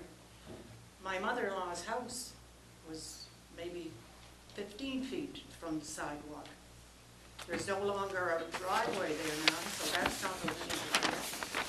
The same gentleman appeared before the planning board, and one of the planning board members voted about the noise issue. He said that his concern was the noise that was going to be generated from this building. There was no response from the corporate people that own the motel. There was nothing that came from the Schoolhouse Green place to say there was noise. There was no noise authority that came and said anything about that. They testified that it's going to be closed during the day and closed during the night, as far as the doors. The section of the motel that they're talking about does indeed have a picket fence running alongside between the 2 properties. Mr. Almond said there's a corridor there, and there's also a laundry in that same building, adjacent to the Zelinski house. This gentleman testified at the planning board that he has difficulty getting to the post office because of this building. How that is beyond me, because I sat there and listened and tried to figure out how would this building or any other building at that spot affect him going from Jericho Path to the T-ticket post office. There's 3 lanes directly in front of Burger King. Going down, they have, when don't know what you call those 3 lanes, where you can pull over to one lane. so that- Turning Turning lane. No, there's 3 That doesn't lanes so help that you. you can continue from uptown to downtown to East Falmouth. That lane continues. Then heading towards town, there's a lane that you can pull over and hold, waiting to turn left, with another lane going. So as far as congestion, there's usually very little congestion there, because I think it starts beyond the package store to the, I never know if it's east or north, because it's going towards East Falmouth. He keeps insisting that that building should be on the mall. We don't own the mall. There was articles in the paper that it should be put up on Worcester Court. We don't own Worcester Court. This is the property everyone is dealing with. So you can't say, well, send it someplace else, it's gonna be better there. This is the property that you people have to look at. And a lot of these things, unfortunately, he did not bring any verification of the things he said, and even the planning board was affected by it, because one of the gentlemen said, I will not approve this, he said, because of the noise issue. What more can you say? Okay, let me see if there's any questions for you. Anybody have any questions for Ms. Zelinski? Sri? All right, Veronica, thank you very much. Thank you. Would anybody else like to speak in favor of this application? Sri, anything? Okay, how would the board like to proceed? Talk about this a little bit? Yeah, I'd like to. Go ahead, Patty, why don't you I start would us off? always like to install asphalt. And, you know, these things come to us with this monster requirement for parking, and I just, you know, I just wish we could do something with less asphalt. That's just my wish. Less asphalt at the Town Fair tie-up parcel. More green. I mean, I just can't imagine all these parking spaces would ever be full. It's according to the zoning bylaws. I know that. I liked it when we had a requirement to put parking around the back. But here we go, Kim, another one. Thanks, Patty. You have any thoughts, Kim? I do have some thoughts. I think Matt's recommendation about the cobble or rumble strip is great. My first thought was the raised, but I think for feasibility reasons, it doesn't make sense. I think that will, even if just a little bit, maybe slow down that traffic. Definitely, I think, touches on Mark's concern about how it's a walkway through a parking lot. Yeah. And it's not to the side, it's right in the middle, so I think it would have the added protection of differentiating the walkway. So I am a big fan of that. And I would just say, I would think Town Fair Tire probably isn't the favorite applicant in any town, but I think that they've done a great job to make it fit into the neighborhood aesthetically. A lot of green space. I think the parking is sufficient. I don't think it's too much. I think it's probably right on point, so I think very favorably about this. Matt, you have any thoughts? Yeah, I do. I think in many ways this application has given us an opportunity that otherwise we wouldn't have. This is a by right use. If that additional curb cut had been maintained, or if the state gave the curb cut approval for a new one, we wouldn't even have a say. We wouldn't be looking at the parking. Because as Cerise said, I mean, it would no doubt go before a site plan review, but we wouldn't even be looking at it. And I think we've taken, with I think a willing applicant, and we've added some things here that are nice. The applicant on their own added some new, save the beech trees. Come on, that's a big thing, let's face it. They didn't have to. Another applicant didn't have to. Landscaping, I think, despite perhaps the planning staff's opinion, we've added some safety to this, to a parking lot that was a cut-through, that didn't look at safety, that, didn't look at some additional green space. We've done that. We've taken a project that was approved in the 80s, when maybe these things got approved in that way, and we've tweaked it a little bit better. If anything, this particular project, I think, improves that area.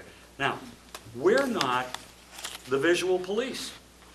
They went before design review, and I assume that design review, as being a recommending agency to the planning board and the building commissioner, the planning board wouldn't have given us that if they hadn't gone through and looked at those revisions as being as appropriate and as one might find in this business zone area.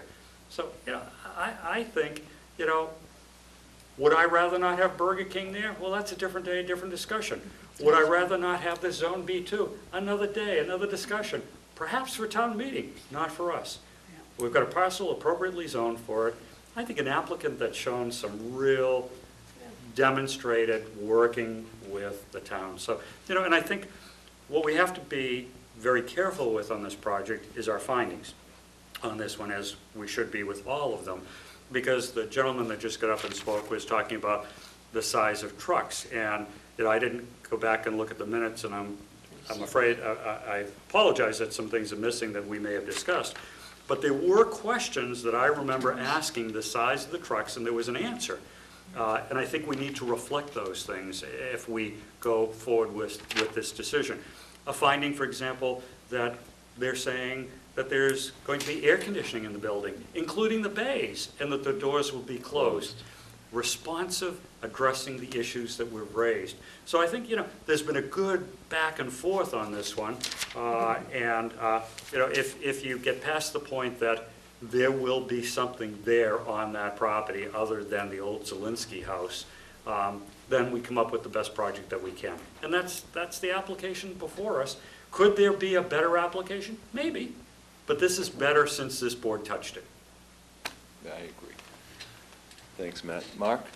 I applaud the applicant's motivation to go above and beyond what the board asks, or at least show the motivation to do so. I think a lot of the modifications since we last met have addressed our concerns. I would just ask Matt and you about the walkway. Is it a visual context thing that you're worried about, or actually the raised bump effect of driving over? I'm not looking for raised anything. Okay. What I'm looking for is some calming of that traffic. There are two things, and I think you hit on them. And I know Kim had originally asked a question about the cut-through, and we talked about how we weren't going to be able to eliminate that. In fact, we did some things with the one-way traffic at the end there, which makes it more likely that somebody's going to exit out the back. But in fact, if we're adding a dimension of traffic onto the Burger King parking lot, just to slow it down, because there might be kids or people that are crossing the Burger King that might not have. So initially, to me, it's a calming. But I do recommend cobbles or something like that, because it does add a nice visual dimension to what otherwise instead of just is yellow blacktop. Stripes or something like that. Yeah, Now, I see that. there'll still be the stripes there, but I'm just saying on the north and southerly side of those stripes that we add this Have a calming rumble strip of cobblestone or, Probably going or to similar need some material. sort of plan for that. I mean, Well, that's not going to be rumble one of those, our thought and their. Well, I think if we move forward with this, I've got some suggestions as to how we might accomplish that. Thank you for your clarification, and, like I said, I applaud the applicant, and I don't have any problem with what's the new modification or modified plan. I agree also. I think it's a good project. It seems like the applicant, every time something pops up, if, addressing someone's concern, like even just starting it off, they mentioned the siding, they're willing to change that, windows, whatnot. I mean, that's not in our purview per se, but it's nice they're doing that. The traffic flow, I remember at the first hearing, we were concerned about that two-way on the mall side. They, changed that. They did make an attempt at that walkway. They did listen. I mean, I don't know if they heard us fully, but I think they did tonight, so. But I would think we might want to have a draft done, because there is a lot of little nuances to this, to this decision. Like, they brought up, the gentleman brought up delivery times. I heard mid-morning during operation hours, at the last hearing. I mean, just something like that, Police on that, 'cause we have issues No, with but not both just that, sides. but I mean, there's so much stuff that had gone on between the two. I think maybe we can throw I'm some, asking you just to discuss that, because that is very hard to police, controlling delivery times. but I'm just saying, not that that would be a finding or anything. I'm just saying, They those are testify. things that, pop up that were like, oh yeah, I remember hearing that before, so. Testify. Anything else, or does somebody want to make a motion? Well, just on that, because I think it's important to history, I think the date on that is May 21st. You guys have the file, I'm I'm sorry. trying to look over there and see. Are you looking at the May 90 days? 21st, yep. So that, I mean, the reason I think, what I worry about is, when we talk about having made it a better project and et cetera, that on something that is this visual, and everyone will see it, including us, every day that we travel back and forth, if it doesn't turn out to be exactly what we thought it would be, even though we get a chance to review it when Sari gives us, a draft, I guess my concern is that there are just a lot of findings in here that may not be conditions. Okay. Like the air conditioning, like the hours of operation would be a condition.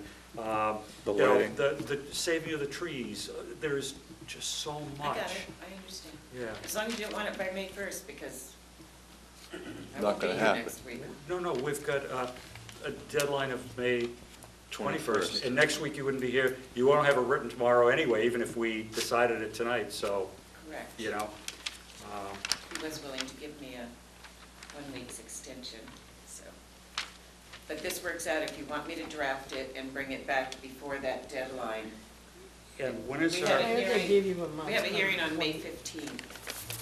So if you could schedule this, and if the board votes to close this hearing, we could do it in an open meeting at 6 o'clock, just like we did tonight for another applicant.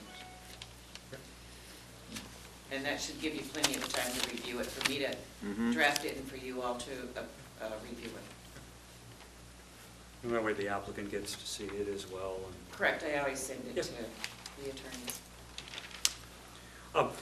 One other thing too that also does, because I think if we do give you, although you probably got a good sense of it, like this calming strip or whatever else, if Bob has to run that by the planning staff before we write it up, or before he Gives gives them the a plan, opportunity. gives them the opportunity to do it, so that we're all on the same page by the time we come around on the 15th. So. Okay, that lends to possibly continuing the hearing so that he may address the board if the planning board has any concerns. If you close the hearing, Yeah. then there's I no mean- new information submitted, so. And we certainly could, and I think that, that's why I was raising that, Yeah. that if we were to continue it, but also ask you to right. draft That's a fine. positive It's just that if he's going to decision. do that, I suggest you just continue the hearing and I can draft based on your comments and. That sounds like So So- what I propose then is I'd like to make a motion to ask the zoning administrator to draft a positive decision on this matter, reflecting the discussions that we've had. I'll second that. Okay, Mr. McNamara and Ms. Johnson, all those in favor? Aye. Those opposed? Next, I'd make a motion that we continue the hearing to May 15. And I won't 6 be here, o'clock? but that's okay. At, You have a letter. yep. You have 5 members, so if Patty is going, you're not going to be here May 15th? That's correct. That's the one I'm going to meet, Ms. Muller. That's right, Patty's out the first 3 weeks of May. There's only one hearing. Made it sound worse, didn't she? Yes. It was unconscionable. I scheduled it. Okay, so it's going to be the motion, Mr. McNamara, May 15th at 6 o'clock. 6 o'clock. I'll second. Mr. McNamara, Mr. Cool, all those in favor, say aye. Aye. Okay. Okay.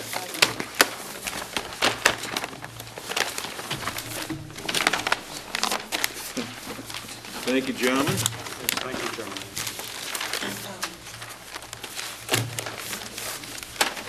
I'd like to take hopefully a 5-minute break.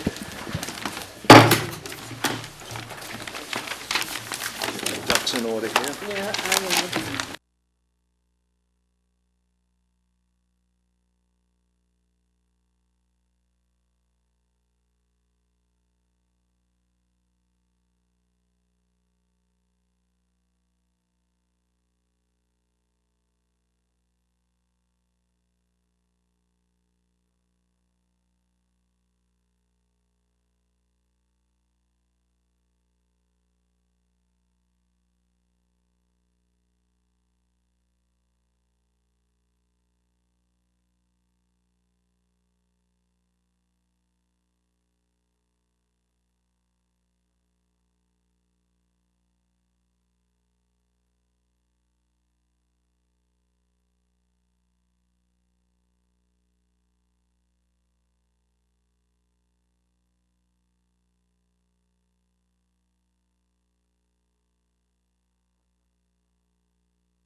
Next tonight is application 2014. I'll ask the clerk to read that into the record. Anybody else? Being all persons deemed affected by the Board of Appeals under Section 11 of Chapter 40A of the Massachusetts General Laws, you are hereby notified that Patrick and Valerie Finneral of Lowell, Mass. Apply to the Zoning Board of Appeals pursuant to Sections 240-3 for a special permit to construct an addition to the rear of the pre-existing non-conforming single-family dwelling to create new kitchen/master bedroom on a 10,375 square foot residential C-zone parcel in Eel Pond, CPOD, known as 35 Woodside Drive in East Falmouth. Thank you, Scott. The voting members are going to be the regular voting members and Mr. Cool. Good evening, sir. Chair, my name is Neil Curran. I live on Davisville Road in East Falmouth, and I'm here tonight to speak on behalf of the Finnerals and the general contractor, Central Cape Construction. Mr. Finneral is with us, as well as Stephen Devlin, who can answer any questions as to the motivation or construction details that you may have. The Finnerals have owned this home for 10 years. It's been primarily a summer home. Mrs. Finneral has a degenerative condition that's forcing them to consider single-floor living. They'll be relocating, as many do, from Lowell to Falmouth to take up permanent residence in this home. The proposal is not visible from the street. It's entirely in the rear. For those of you who may not have been able to see the staked-out position, but it meets all current setbacks. The addition does. It does not make the property any more non-conforming. It meets both lot coverage requirements, although it's close to max. It meets the lot coverage restriction, and it meets all setbacks in the rear of the property. So, and just as a side note, Woodside is a 50-foot road layout. I know it's not relevant. Technically, it's non-compliant, but the situation is such that the wide road layout gives the home a normal look, and it's consistent with those in the neighborhood. And it's actually over 30 feet from the edge of the pavement to the front of the house. So it doesn't appear to be crowded in the front, though it is certainly non-conforming. So given that, we would request your approval of a special permit to construct the kitchen and master bedroom, first floor master bedroom addition in the back of the property. Okay, Mr. Curran, I asked the clerk to read some referrals into the record and probably get back to you with some questions.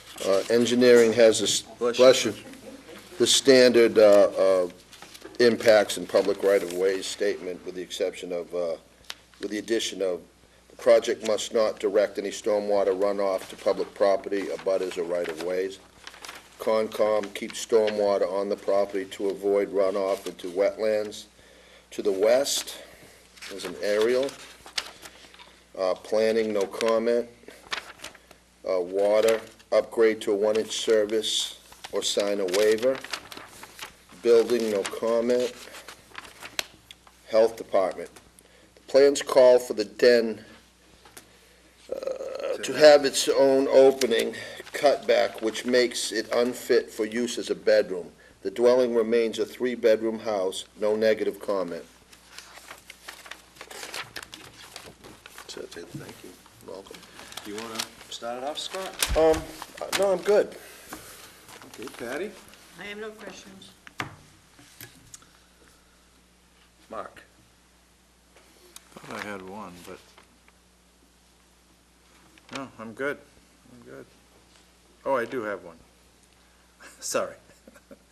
I'm not quite sure what side, as far as cardinal direction, but the side where the driveway currently is, who owns all those trees and the shrubs acting as a border or a buffer? Refer the question to I'm sorry. state your name. Patrick Finneral, the owner. Its property line is in the middle of the trees, Property right in the middle. right in the middle. There's a Okay. fence on the border that comes partly into the tree line. Okay, all right, thank you. That's basically my only question. Kim? I just noted on the plans that it says you're going to be relocating the existing shed. I just was curious where that was going.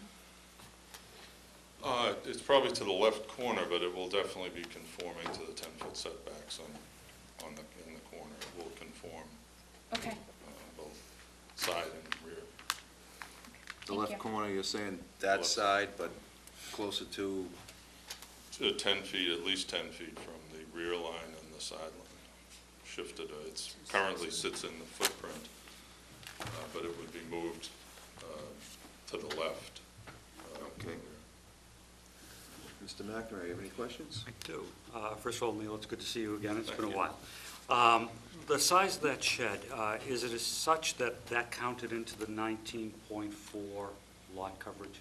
It's, yeah, I don't have a specific answer to that from Chris Costa, but I'd have to assume it's, do you know the size? Is it, it's I'm guessing. larger than? 6 foot kayak, and so it's 6 feet by maybe 4 foot. Not on a foundation. So it So probably if it's under 100 doesn't square count, feet, yeah. it wouldn't count. Right. No, it counts in lot It coverage. counts. Oh, it It does? just doesn't, it would Still have a need the 3 permit. foot setback Right. instead of a 10 So- foot setback. So I have to assume that he must have figured it in. It's shown on the plan, so I would think he'd have to have incorporated it. Ed, any plans for any further accessory structures on the property? It's pretty much maxed out. Okay. No, not at this time. All right, thanks, Jim. Thank you, Mr. Chairman. You're gonna keep the stormwater on the property, how, is that dry wells, that sort of Dry thing? Okay. And cutting back that bedroom door, what's that width gonna be now? 5-foot cased opening. Okay, that's it for me. Sri, you have any questions? No, the shed was just my only concern. Anybody else have any questions? Does anybody in the public have any, want to speak in favor or in opposition to this application? What's the board's? Motion to close? Second? Mr. Zelinski, Mr. McNamara to close. All those in favor? Aye. Unanimous. How would you like to proceed? As the plan. No discussion? I'd move, You need- We're all set with discussion, right? I don't think we need any discussion. I'd move we approve application 20-14. I'll second Mr. McNamara's. Mr. McNamara, Mr. Zelinski, all those in favor? Wait, no, no, no. Fine. Findings and conditions. And Patty Go was right going to ahead, sign I was us going off. to so- say, ahead, the Patty. plan, Well, we do the findings first. condition conforms, In keeping with the neighborhood. setback. Dan is going to be 5 foot wide cased, so 3 bedrooms will remain on the site, maximum, or proposed, I should say. That's about it. In keeping with the neighborhood. In keeping with the neighborhood, the Yeah. standard 216, I think it's an improvement to the habitability of this structure.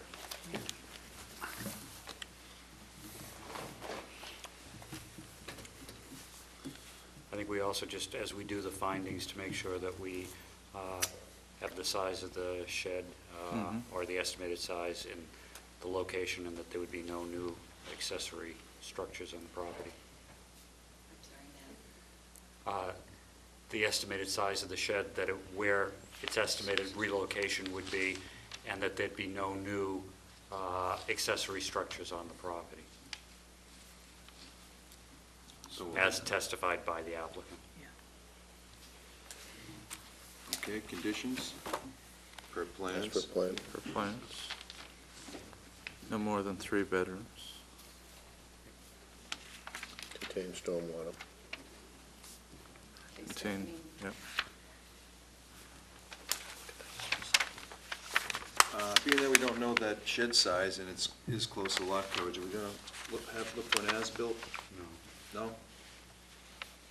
Anyone, any thoughts on I that? believe you should get something from, Chris Costa could even just send us a letter stating the size and that it is included in lot coverage and its approximate relocation. Would that be sufficient? That's satisfying? Because it'll be on file with us as a special permit file, right? And as-bilt's going to just add a ton of cost to Right. this, and I think, for If we get that shed size. Costa Associates which perhaps should have been on the plan to begin with, should be something that could be delivered to the applicant for not much more than what they originally paid, Yeah, because it says to be relocated on the plan, but it didn't say where, so. for the size. So that can be an admin review or approval then, if they just submit a file, or is Just it make it a necessary? condition that it be submitted Yeah. prior to issuance of the Okay. building permit. Is that okay?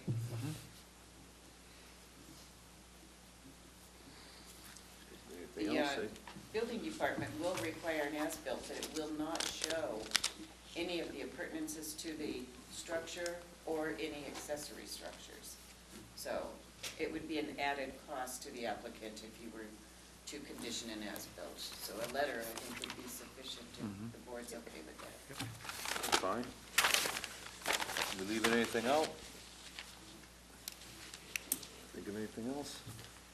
I've got the 5-foot opening, 3 bedrooms per plan, letter from engineer regarding size of shed, if it's included in lot coverage, and approximate location, and it's prior to issuance of a building permit. The stormwater. Stormwater And containment. stormwater, Thank you. maintained by dry wells. Yep. So that was Mr. McNamara, Mr. Zelinski. All those in favor? Aye. Aye. Those opposed, unanimous. County Good luck, Neil. samples, Thank you. Thank you very much. Next time driving down Good Davis, luck. I'll look for you. Thank you, Neil. Bye, Neil. Get those plans out the hands, Patty, when you get a chance. A Kia daughter. I told her, a Kia daughter, right now. Okay, when you get a chance, Scott, will you read the next application to the record? Yep. What? Thanks, brother. 2614. 2614 or so. Okay. You all set? And the voting members will be the regular voting members and Ms. Beelan. All set, Mr. Chairman? Being all persons deemed affected by the Board of Appeals under Section 11 of Chapter 48 of the Massachusetts General Laws, you are hereby notified that Matthew Rushlow of East Falmouth, Mass. applied to the Zoning Board of Appeals pursuant to Sections 240-3 for a special permit to combine 2 existing buildings for 1 commercial use on merged business 2-zoned lots known as 15 Boxwood Circle and 14 Oakham Lane in Falmouth. Thanks, Scott.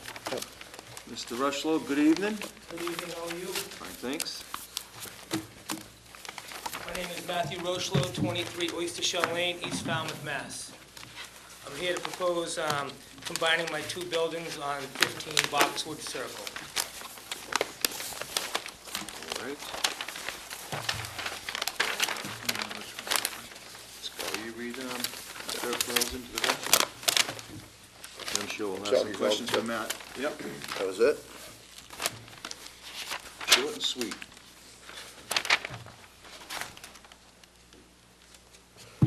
All right. There's a communication between Scott McGann and Sari referencing Boxwood Circle. No issues with the project. 411 That's Mary. it. Nope. That's All the right. one. Engineering has the standard impacts to public. Fire Department to Sari. As discussed, Lieutenant Trott contacted Mr. Rushlow regarding his application for combining 2 existing buildings for 1 commercial use at the above noted addresses. After reviewing the plan today in your office and after speaking with Mr. Rushlow, the Fire Rescue Department has no issue with his request at this time. Sincerely, Tim Smith. Planning, A&R endorsed February 4th, 2014 to combine lots. Marlene signed it. Water, no comment. Building, no objections.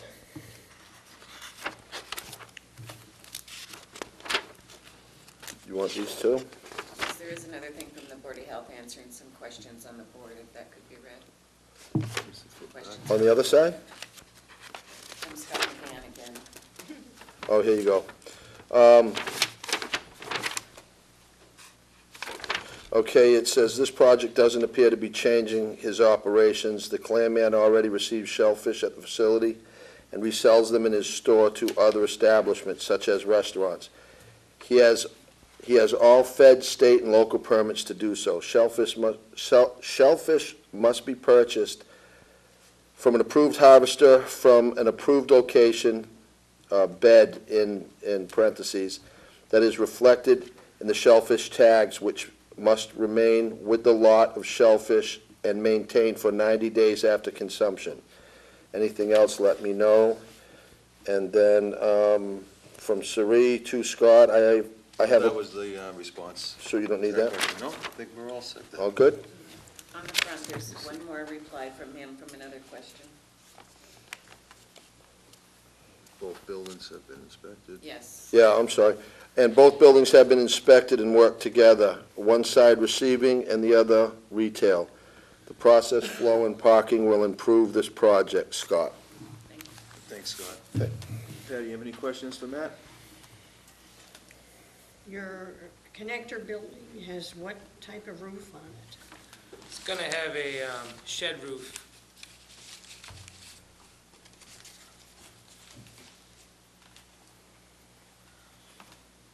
Okay. So it slopes down into one of the buildings? Yes, ma'am. And has a door on both sides or just on the Just west one side, ma'am. Just on the west side? Yes. The east side door is already there, Okay, which is right here. east side, yeah, right there. Okay, You all set? yep, all set. Kim, do you have any questions for Matt? Has the front of the property been designated as to street? I know that you've received the A&R approval. I don't know if that's something that's... Yeah, I'm all combined as one lot, as you have on the Yeah. second page of your big plans. Shows right here, this has all been connected as a one lot.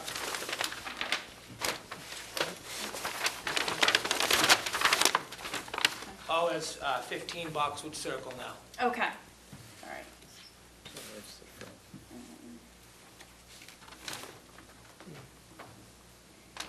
And you'll still be using the spaces as they're presently used, the Auckland Lane for receiving? Wholesale.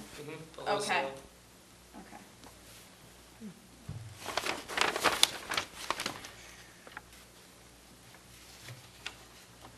And what will you be using that connecting space for? Simply a walkway, or is there, it looks like there's some extra room there, so. Basically, just to combine the two buildings, to go back and forth, to flow better with our business.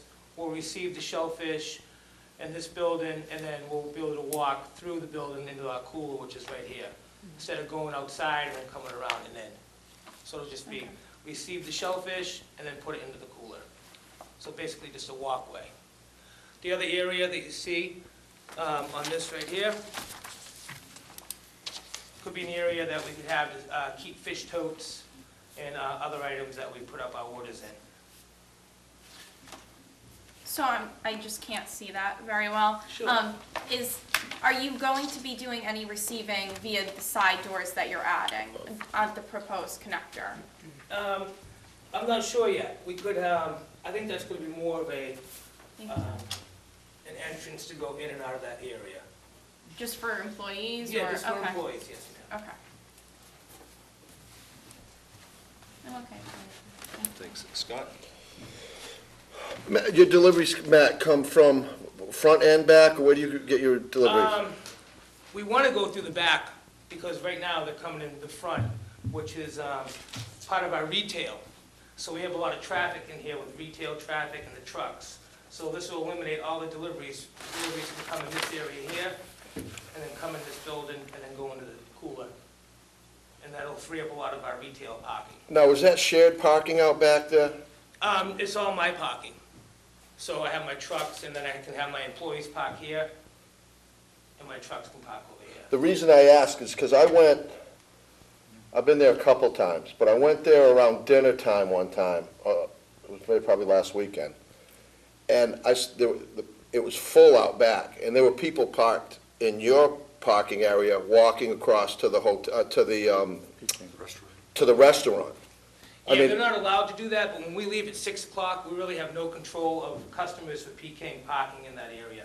You don't own that piece, I do own it, yes, but they still park there. but you have control of it if you own it, right? I guess I could put up signs that would say, no parking for Peking Palace customers, but.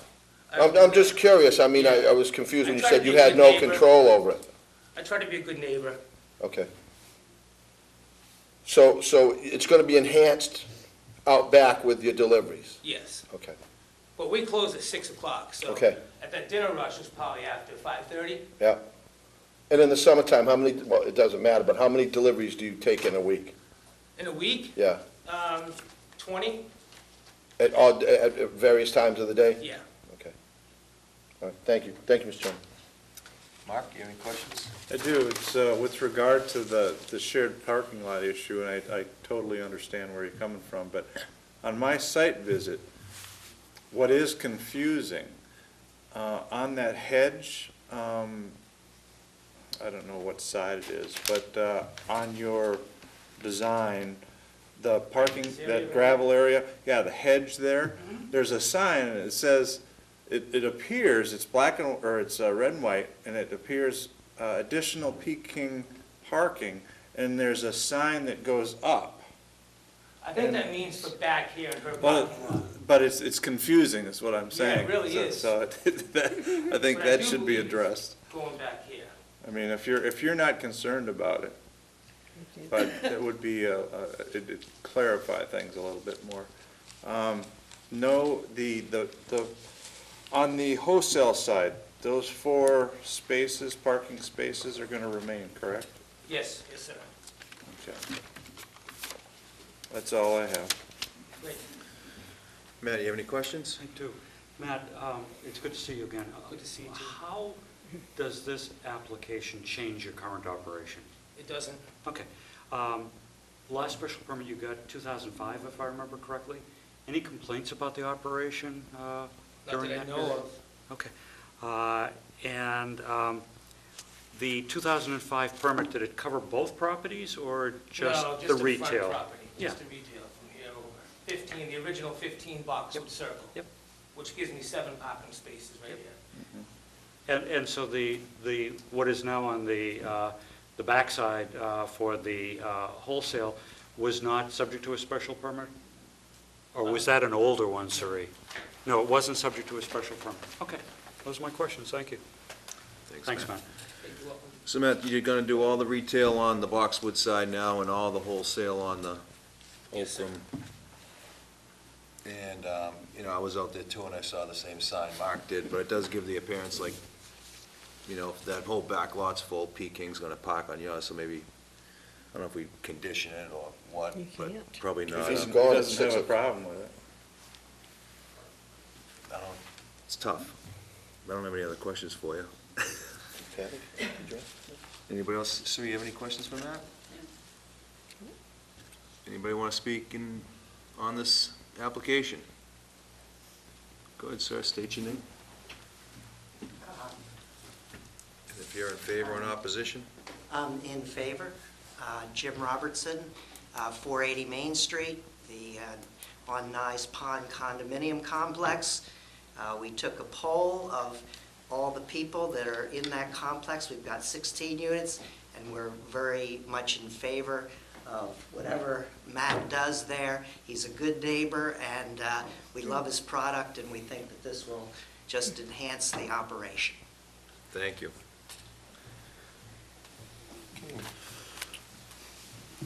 Would you like to? Sort of a quick discussion, if you don't mind. Sure. Why don't you start it Because, off? thank you, I appreciate that. Based on the parking, I guess that's the reason I asked, this was not necessarily a quiet hearing back in 2005. And why I wanted to ask the question whether or not there had been any complaints, and to have Matt say that he hadn't heard any, our office has never heard of any, that that parking may get used. If he's not concerned, I don't think we need to be terribly concerned about it. And to start doing a whole lot of signage will probably mess up the mix of this more than help it. But otherwise, when you think about it, there's no change in the operation. This doesn't affect the operation at all. The connecting to it makes it, It'll Makes it put both work. buildings under one special permit. Yeah, it's. Absolutely. Now you've it's in got harmony both with- properties subject to a special permit.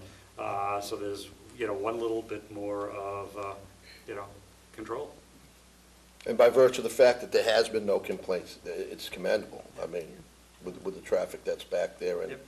and coming in and out of the there. tightness, and these were some of the concerns that came up in 2005. Yeah. There was a tight residential, there was concern about people turning around, parking in the retail section. He's managed that very nicely. That is a concern, though, but reading the bylaw, I guess it's permissible. For me, it was anything in excess of 5 parking spots, you have to provide some sort of space so as not to back out onto a public way. And so, because it's only 4, he doesn't have to, but it's still a concern. He's talking about up top. It's existing, It's and he's existing. not adding 5 more. And he still maintains the 7 But if parking it's spaces in 5 front. or more, right? And If it's it's existing permitted, since he's 79. pre-existing, Right. so. No, he's good. So that was the only, under discussion, I didn't want us to close it and without airing that in front of Matt, so that if he wanted to comment on the parking. Okay, so, I move we close the hearing. I'll second. Mr. McNamara and Mr. Zelinski to close, all those in favor? Aye. I'll make motion approved. Second.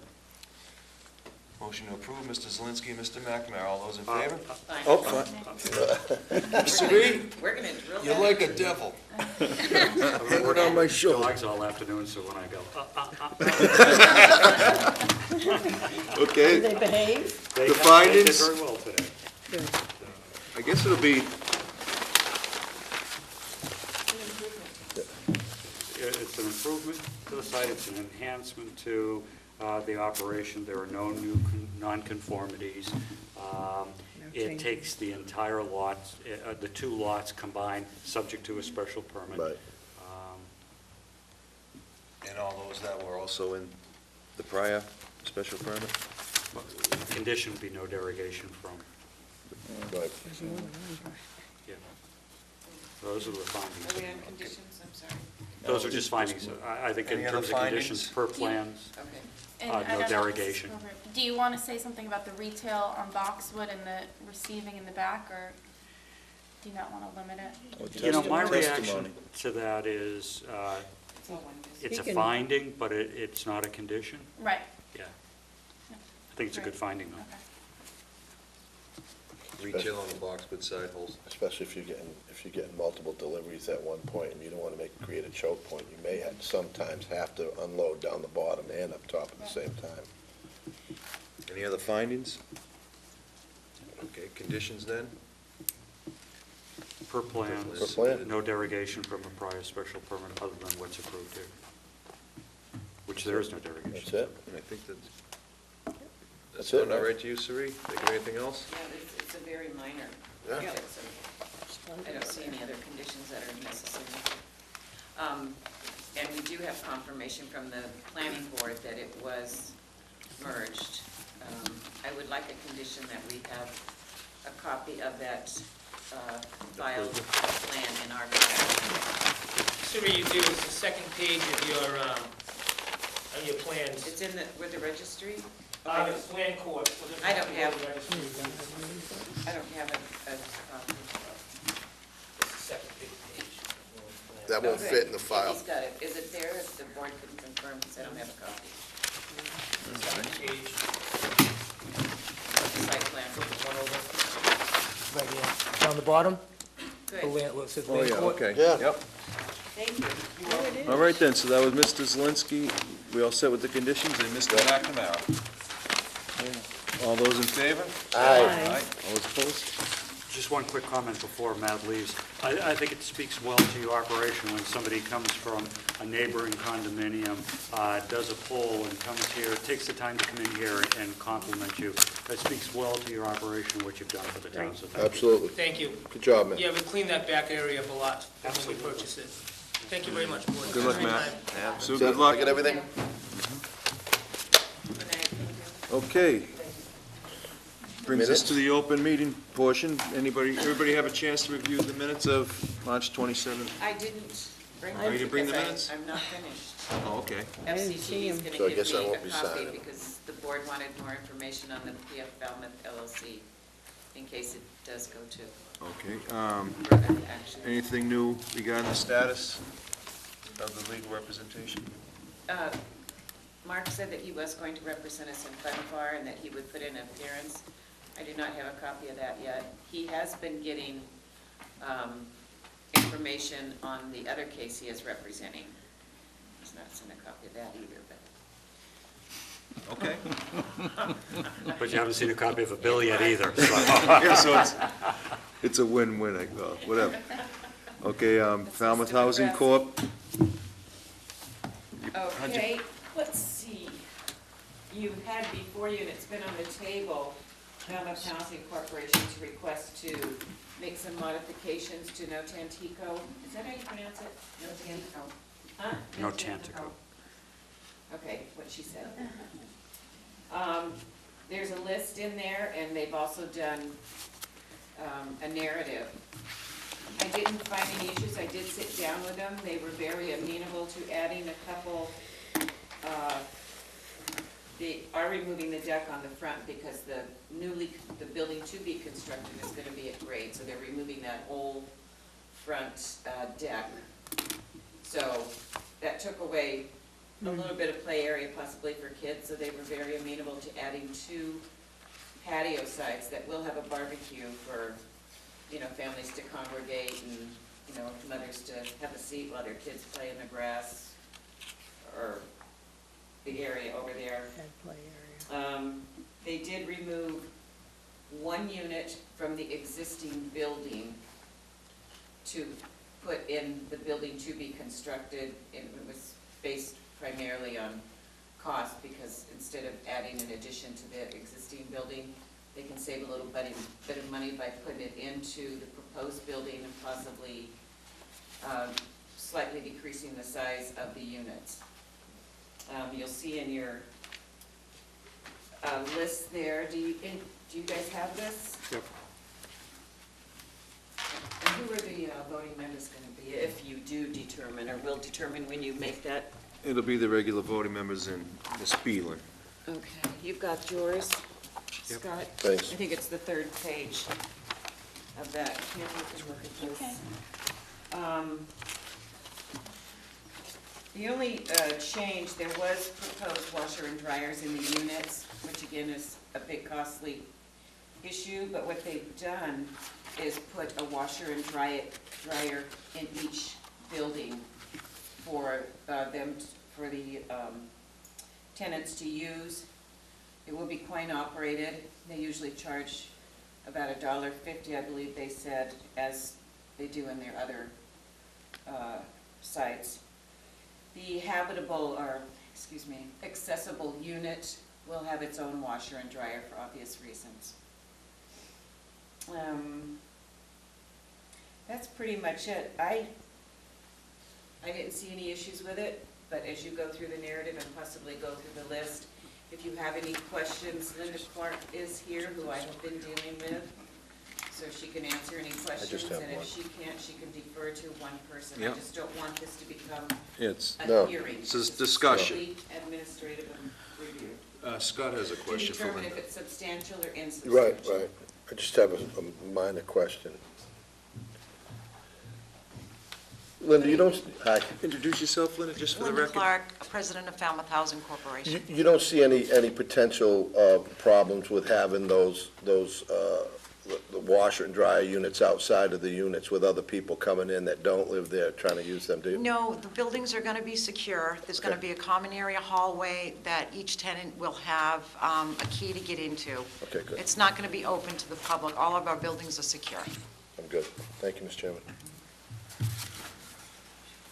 Hey, do you have any questions, Linda, Well, or comments? yeah, well, it's a question, so I guess Sari's tied up, because I don't want it to turn to him, but I was wondering what the overall purpose behind these changes was, because it doesn't say in the letter.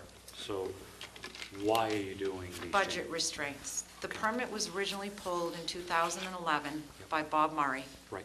he became very ill. He's since passed. Now, with time that has gone on, we're in 2014, things have gone up as far as costs. And we do really want to make this project go forward. I'm going to remind the board, there are 11 units and they're All affordable. The site right now, I don't know if anybody's been by it, it's in very, very poor condition. It's in need of... Movement. Absolutely. And we really, our problem is we're trying to get the project underway in order to not lose our funding. The funding's been in place for quite some time now with Bob's passing, and therefore, it's going to expire at the end of June.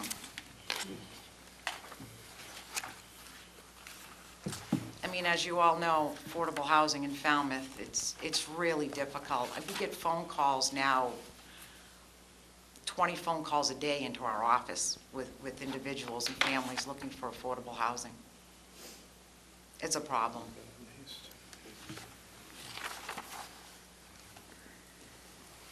Anybody else have any questions for Linda? Of course, for Sari. Go ahead, Matt.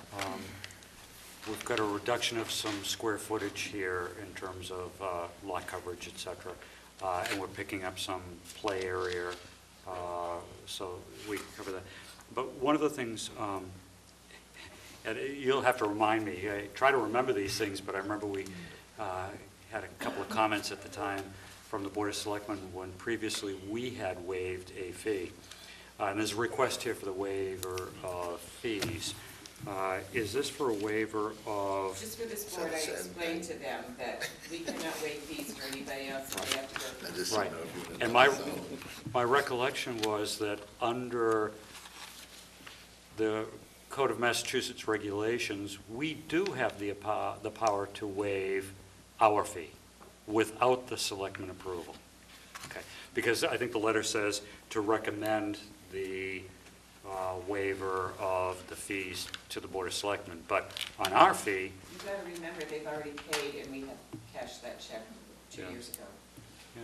There is no fee Okay. for this unless you declare it to be substantial. Right. And what I suggested to Ms. Clark is that I asked the board, if you do go that route, that she just pay for the advertising. Yeah. And the other thing, I guess, just as a reminder to the board, I'm sure the chairman would have said it, but if we were to say it's insubstantial, then this is approved. Correct. If you say it's substantial, then They come back. Issue. Anything else? Anything for Linda? No. Any discussion on it? I think that's been held up long enough. I mean, they've got work to do there. Yeah.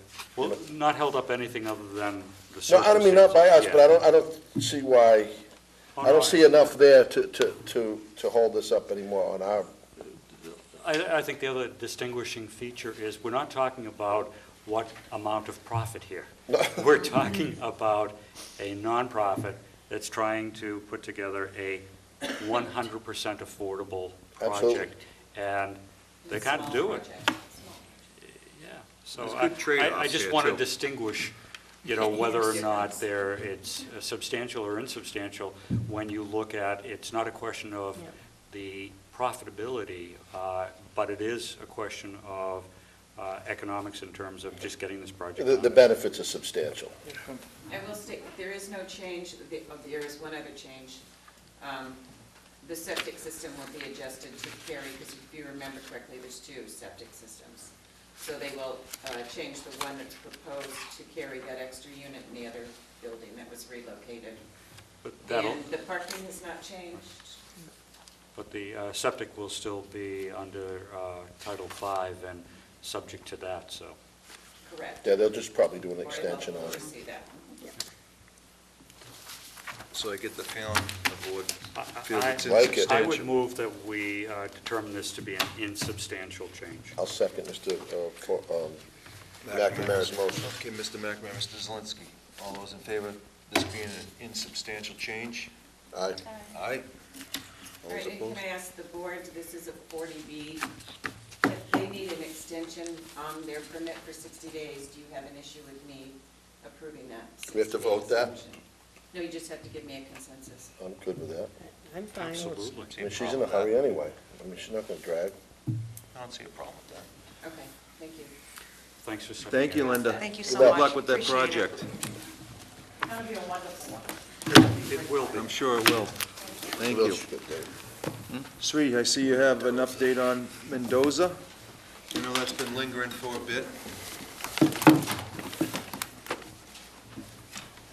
You want to fill us in? As I've explained before, I have been dealing with Mr. Bauer. He did submit a plan showing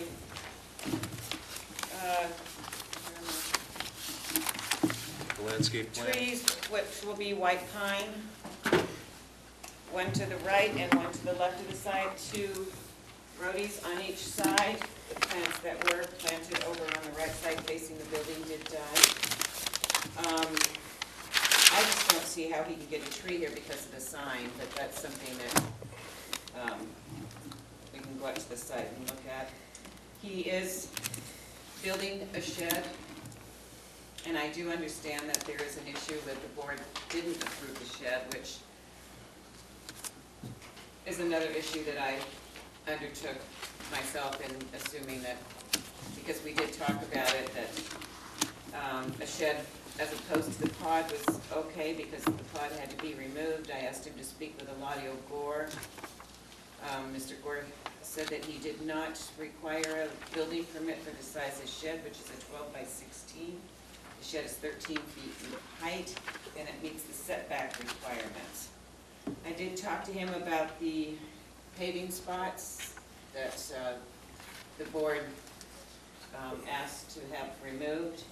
He is going to come back and ask for a modification to address those because of the cost of removing the asphalt, the drainage that is located right there, and other issues. So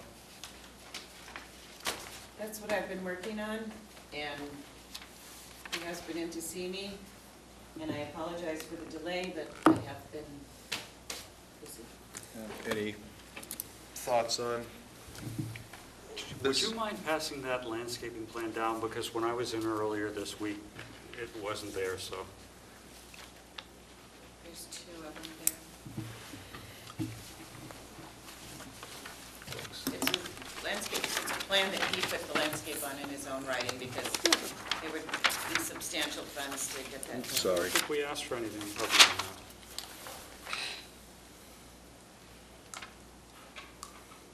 So the trees and the roadies are gonna That's be it. added.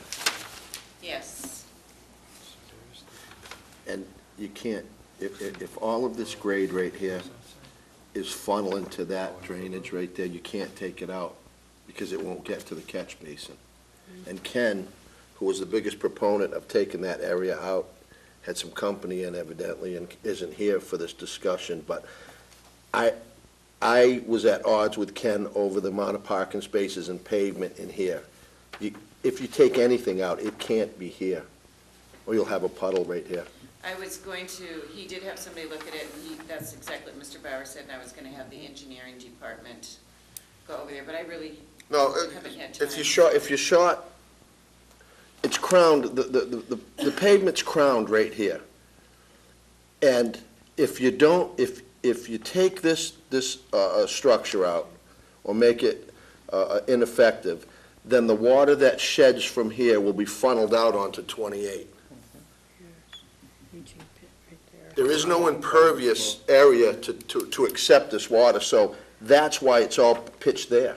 Plus he has a couple covers for leaching pits there. Right, well, those are out here, but that's a receptacle. Of all the things, I have no problem with that. That's the least of the problems that I had, which, Mr. Reed, did he give you any indication on when he was gonna do the trees and the roadies?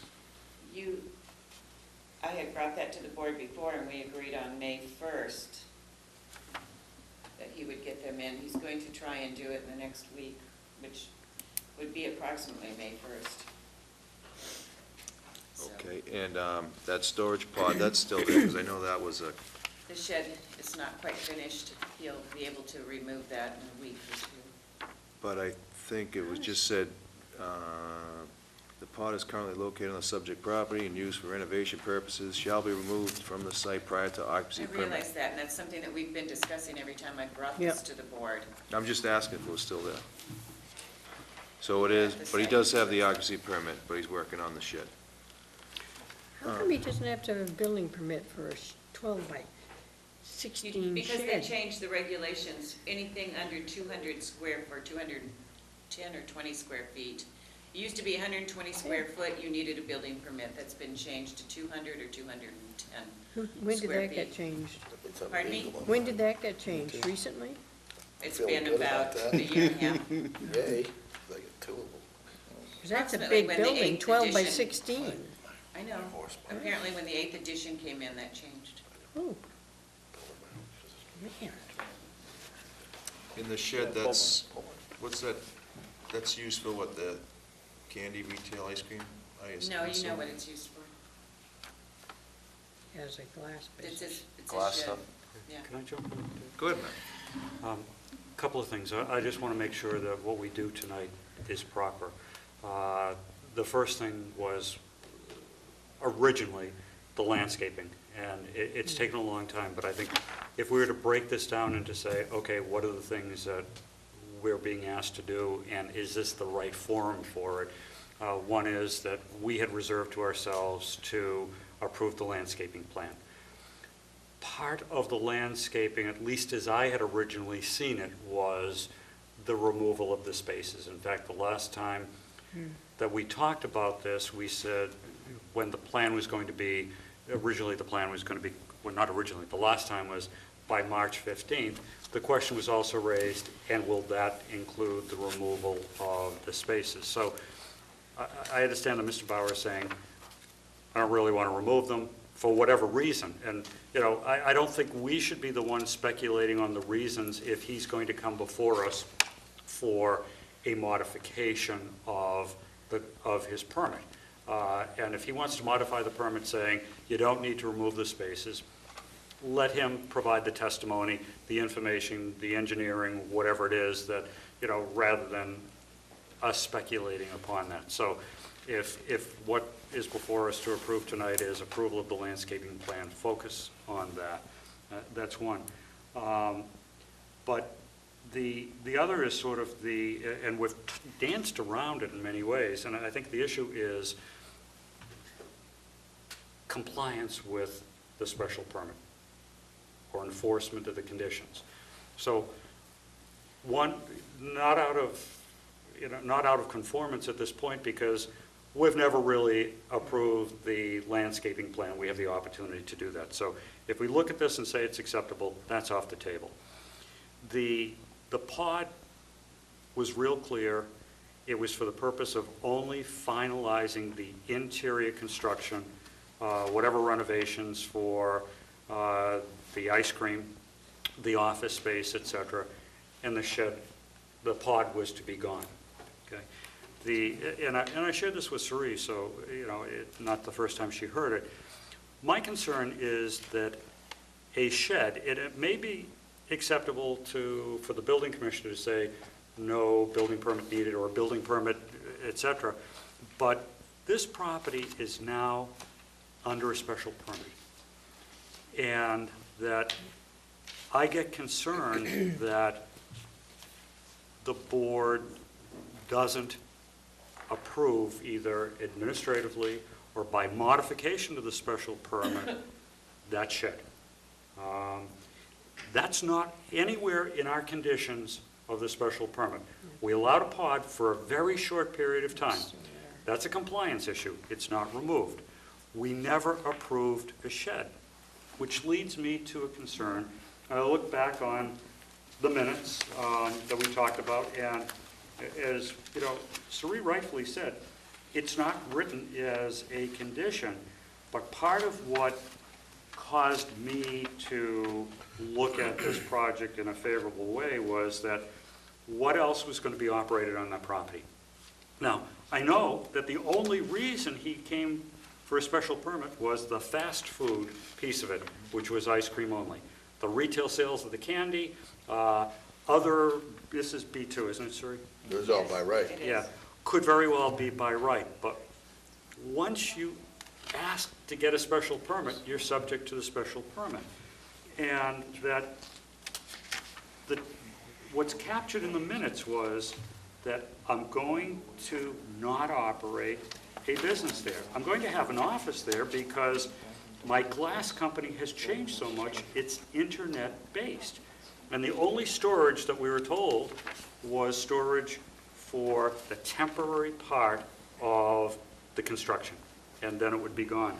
So I think it's significant if what happens, and I think we've all seen it, and we've all commented on it to Sari, the glass trucks coming up, offloading glass into what was a pod. I don't know if the shed's being used yet or not. It sure seems like the operation of a glass business there. Well, Now, I just finished, Scott. And the only comment I make that is that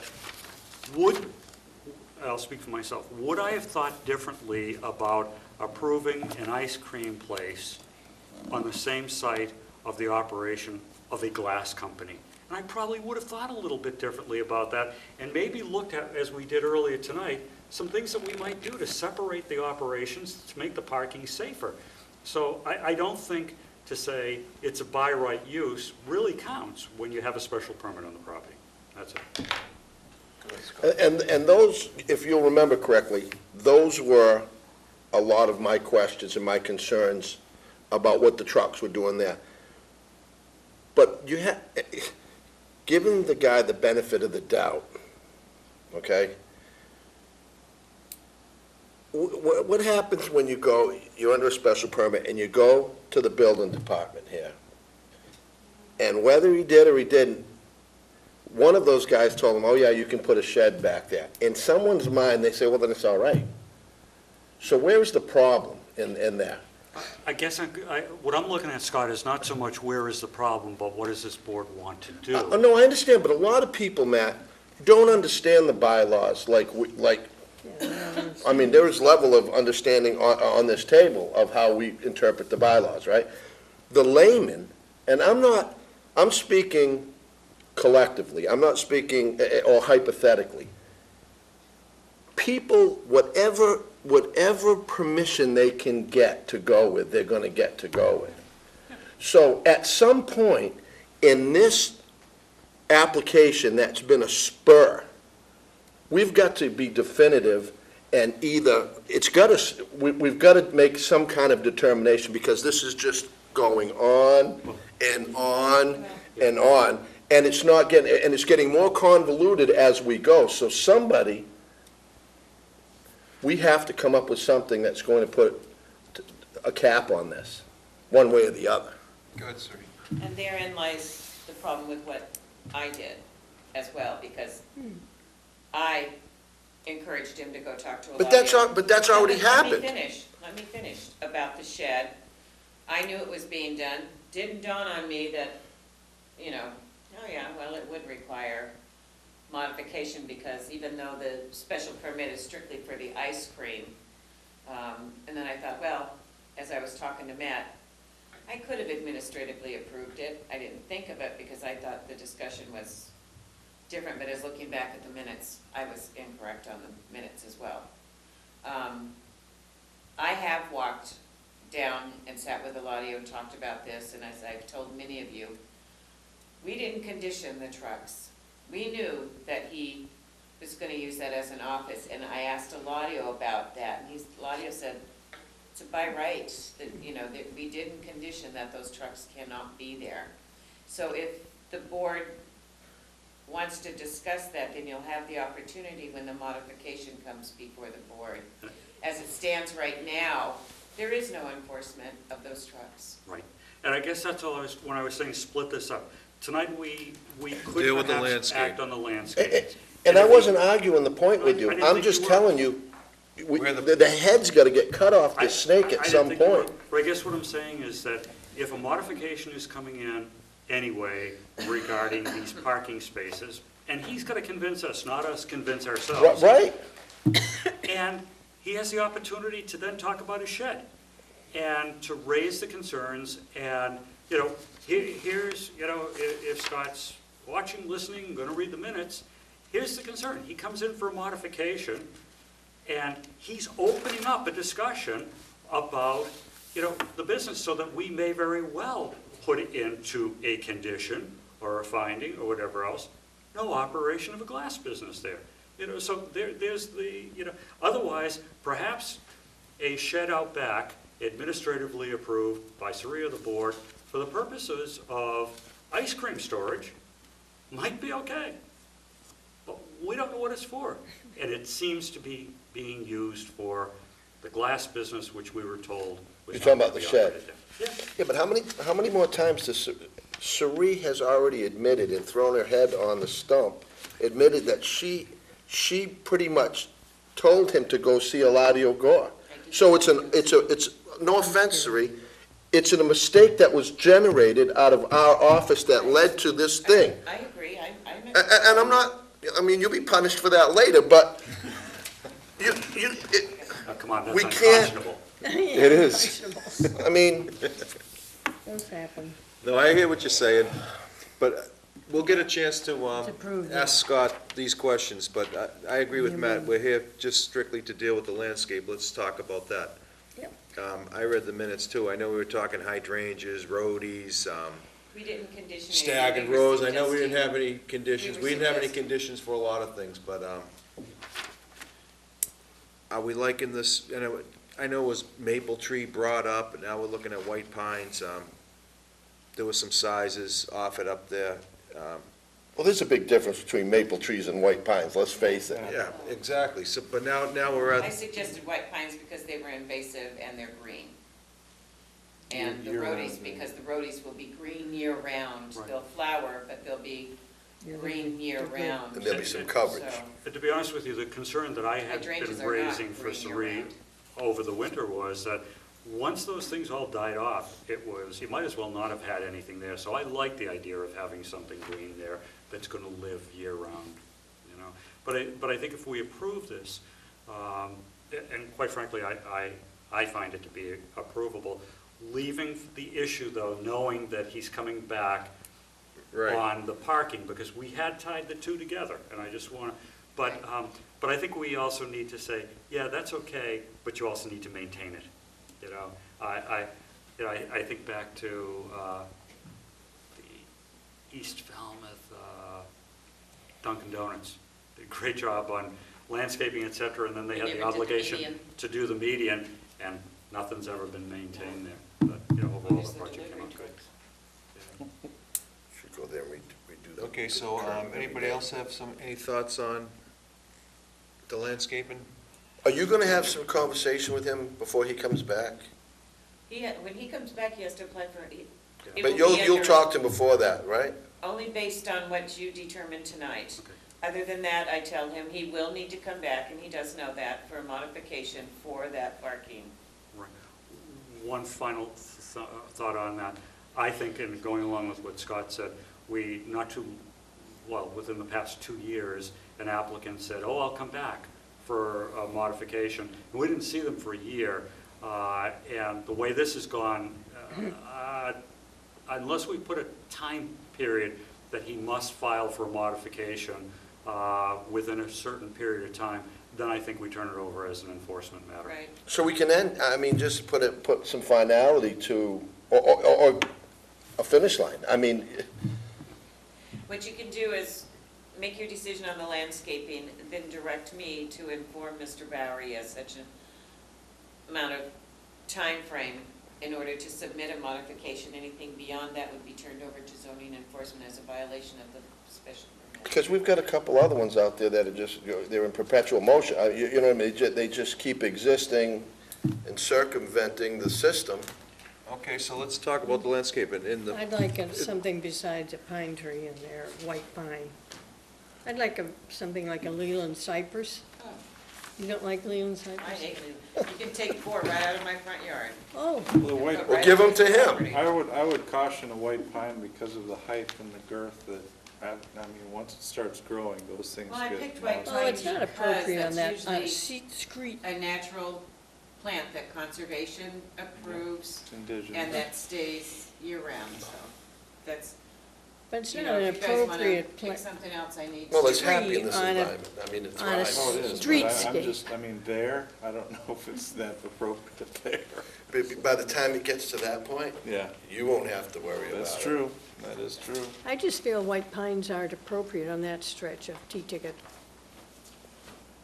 I'm not really liking the white pine either, but Not You as a could do, you street could tree. do arborvitaes, do some emerald green arborvitaes, they get no, I'm not really manageable, liking that either. they're but- evergreen. Yeah, they're just everywhere. They're all Well, how over. about There's so some much flowering tree like a, No, but, well, like we they we put in want it- some evergreen, I because think they are. it's gonna die out, we're It's all gonna a need matter some of screening. Not in a done. commercial setting That's where why you I have go constant Leland traffic and cypress. exhaust going by. They'll be rotted they grow from fast and they're the green. ground up to approximately 4 feet. They'll be all brown with green on top. You're right on Route 28. The exhaust kills them. I go Kills for what? Leland cypress? Arborvitae. Arborvitaes Yeah. and/or Leland cypress, same thing. You gotta think of the exhaust that's right there on After the meeting, 28. see? I'll weigh in by See, saying I have no landscaping skills or knowledge whatsoever, so. I can't think of anything I work else, at Mahoney's now. I think of elm trees. I can't think of anything else, so I guess we'll go with the white pine. We know in where the- to get our In the roadies. Yeah. Are we gonna need it to give you a size, Siri? It's up to the board. So what did you go with? I can't think of anything, I don't like the white pine, but I like the Leland and the arborvitaes and Less? hemlocks less than that, so I guess I can't think of anything else, so I'll go with that. I just don't think arborvitaes and Leland cypress are appropriate right there on 28 because of their looks, because of their growth, uncontrollable unless they're totally maintained. And the exhaust on 28 will kill them down around the 4-foot height to the ground. Regardless, I agree with what Matt said, as far as the maintaining of whatever plants go in there, that definitely has to be done. Of course. So, I don't know, guess it wasn't done in East Falmouth, Dunkin' Donuts, it sounds like, so, of course wouldn't be too I'd vote accurate. for all rhododendrons then, no tree. Why don't we get rid of the white pine, just have them put another rhododendron in there?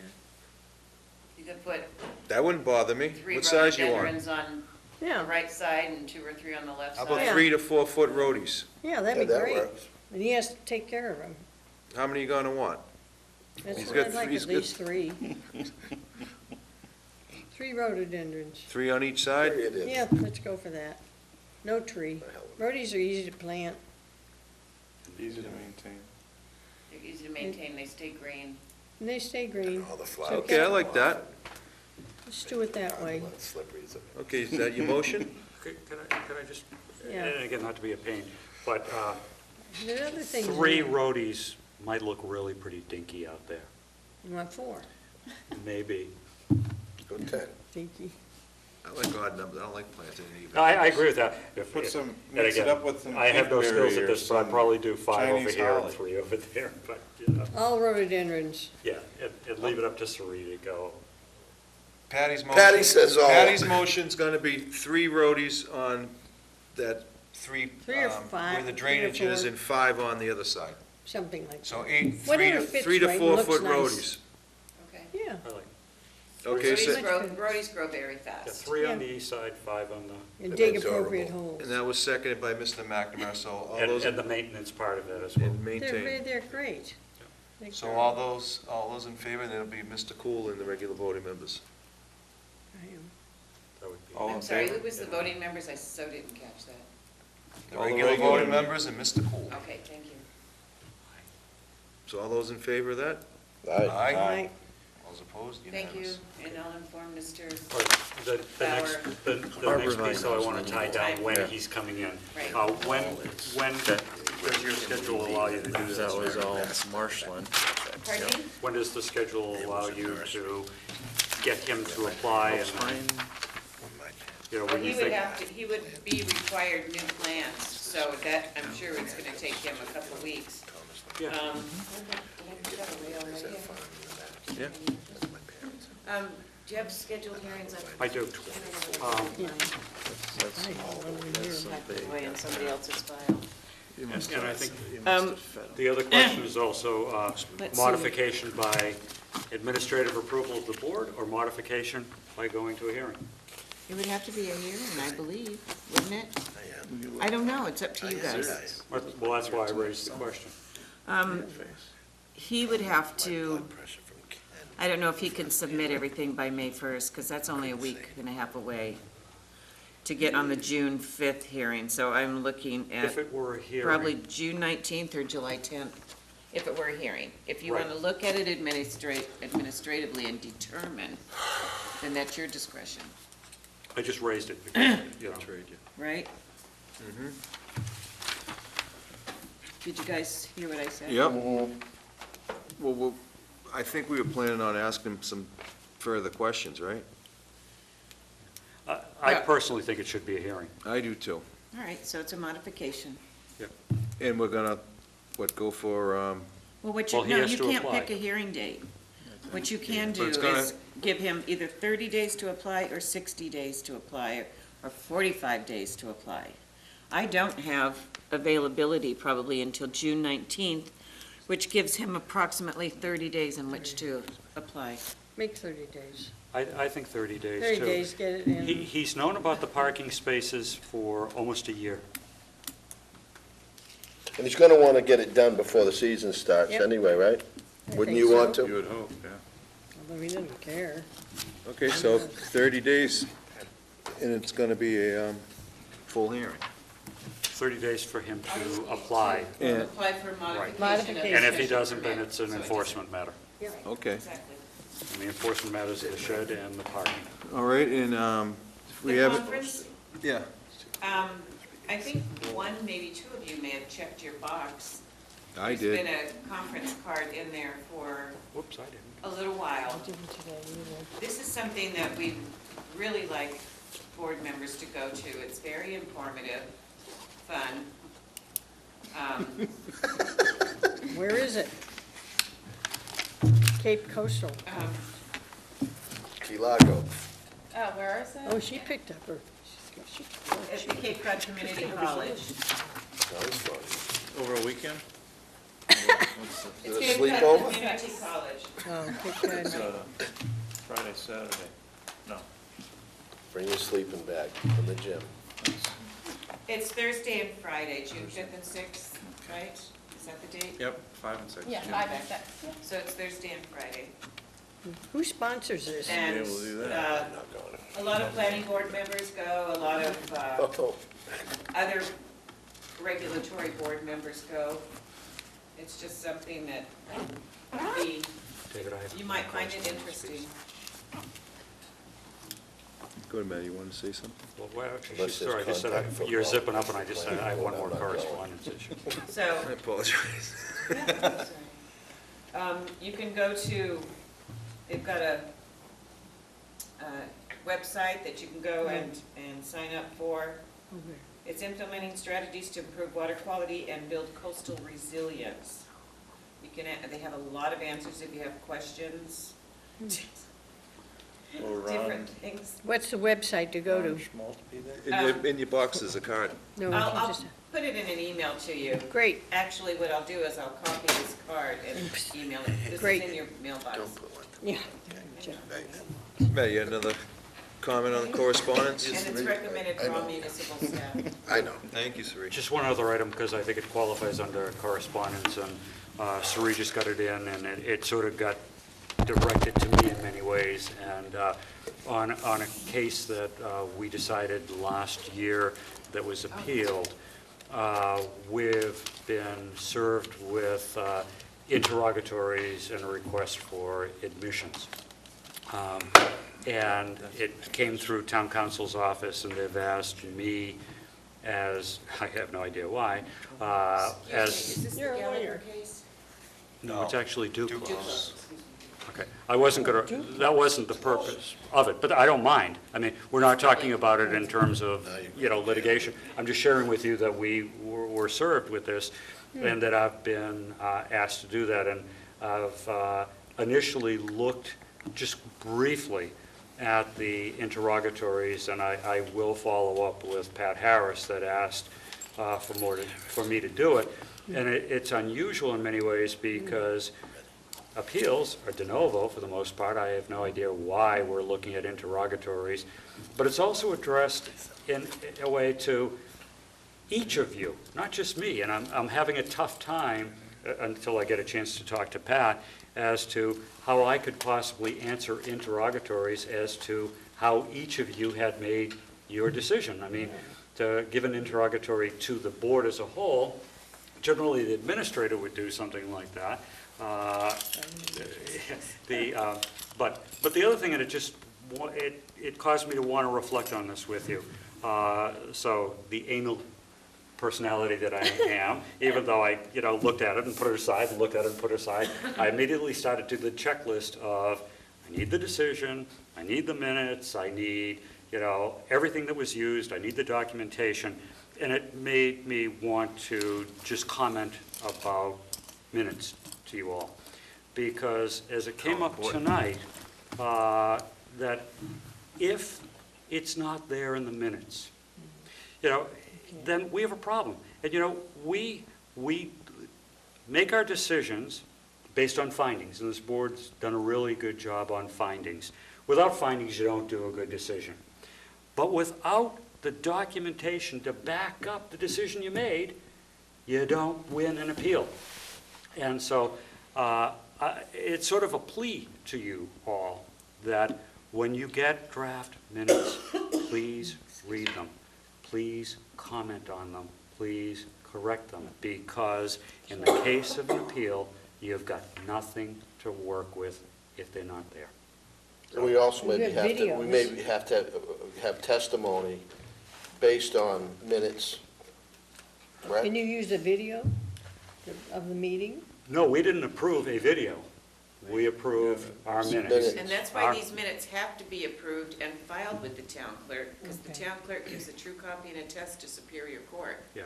Or Whereas whatever FCTV, case may be. there is no There's no, chain of custody, I suppose, that it could be altered or electronic, Correct. And the board didn't approve it. right. So I just say that, and, I think with Sari holding back on the latest minutes was a very, I applaud you for doing that, because I know many of you may have looked at it, but I put a lot of time into those minutes, and they weren't reflective. It didn't capture. And so I've got to look back now at the Duclos decision, Duclos minutes, and as much as I can remember some things like Matt Rushell's 2005 hearing, I may not remember the Duclos testimony that happened, nor should I have to, nor should it be, because it's going to be one of those things, I don't have a recollection, right, Kim? What, sorry? I won't have a recollection.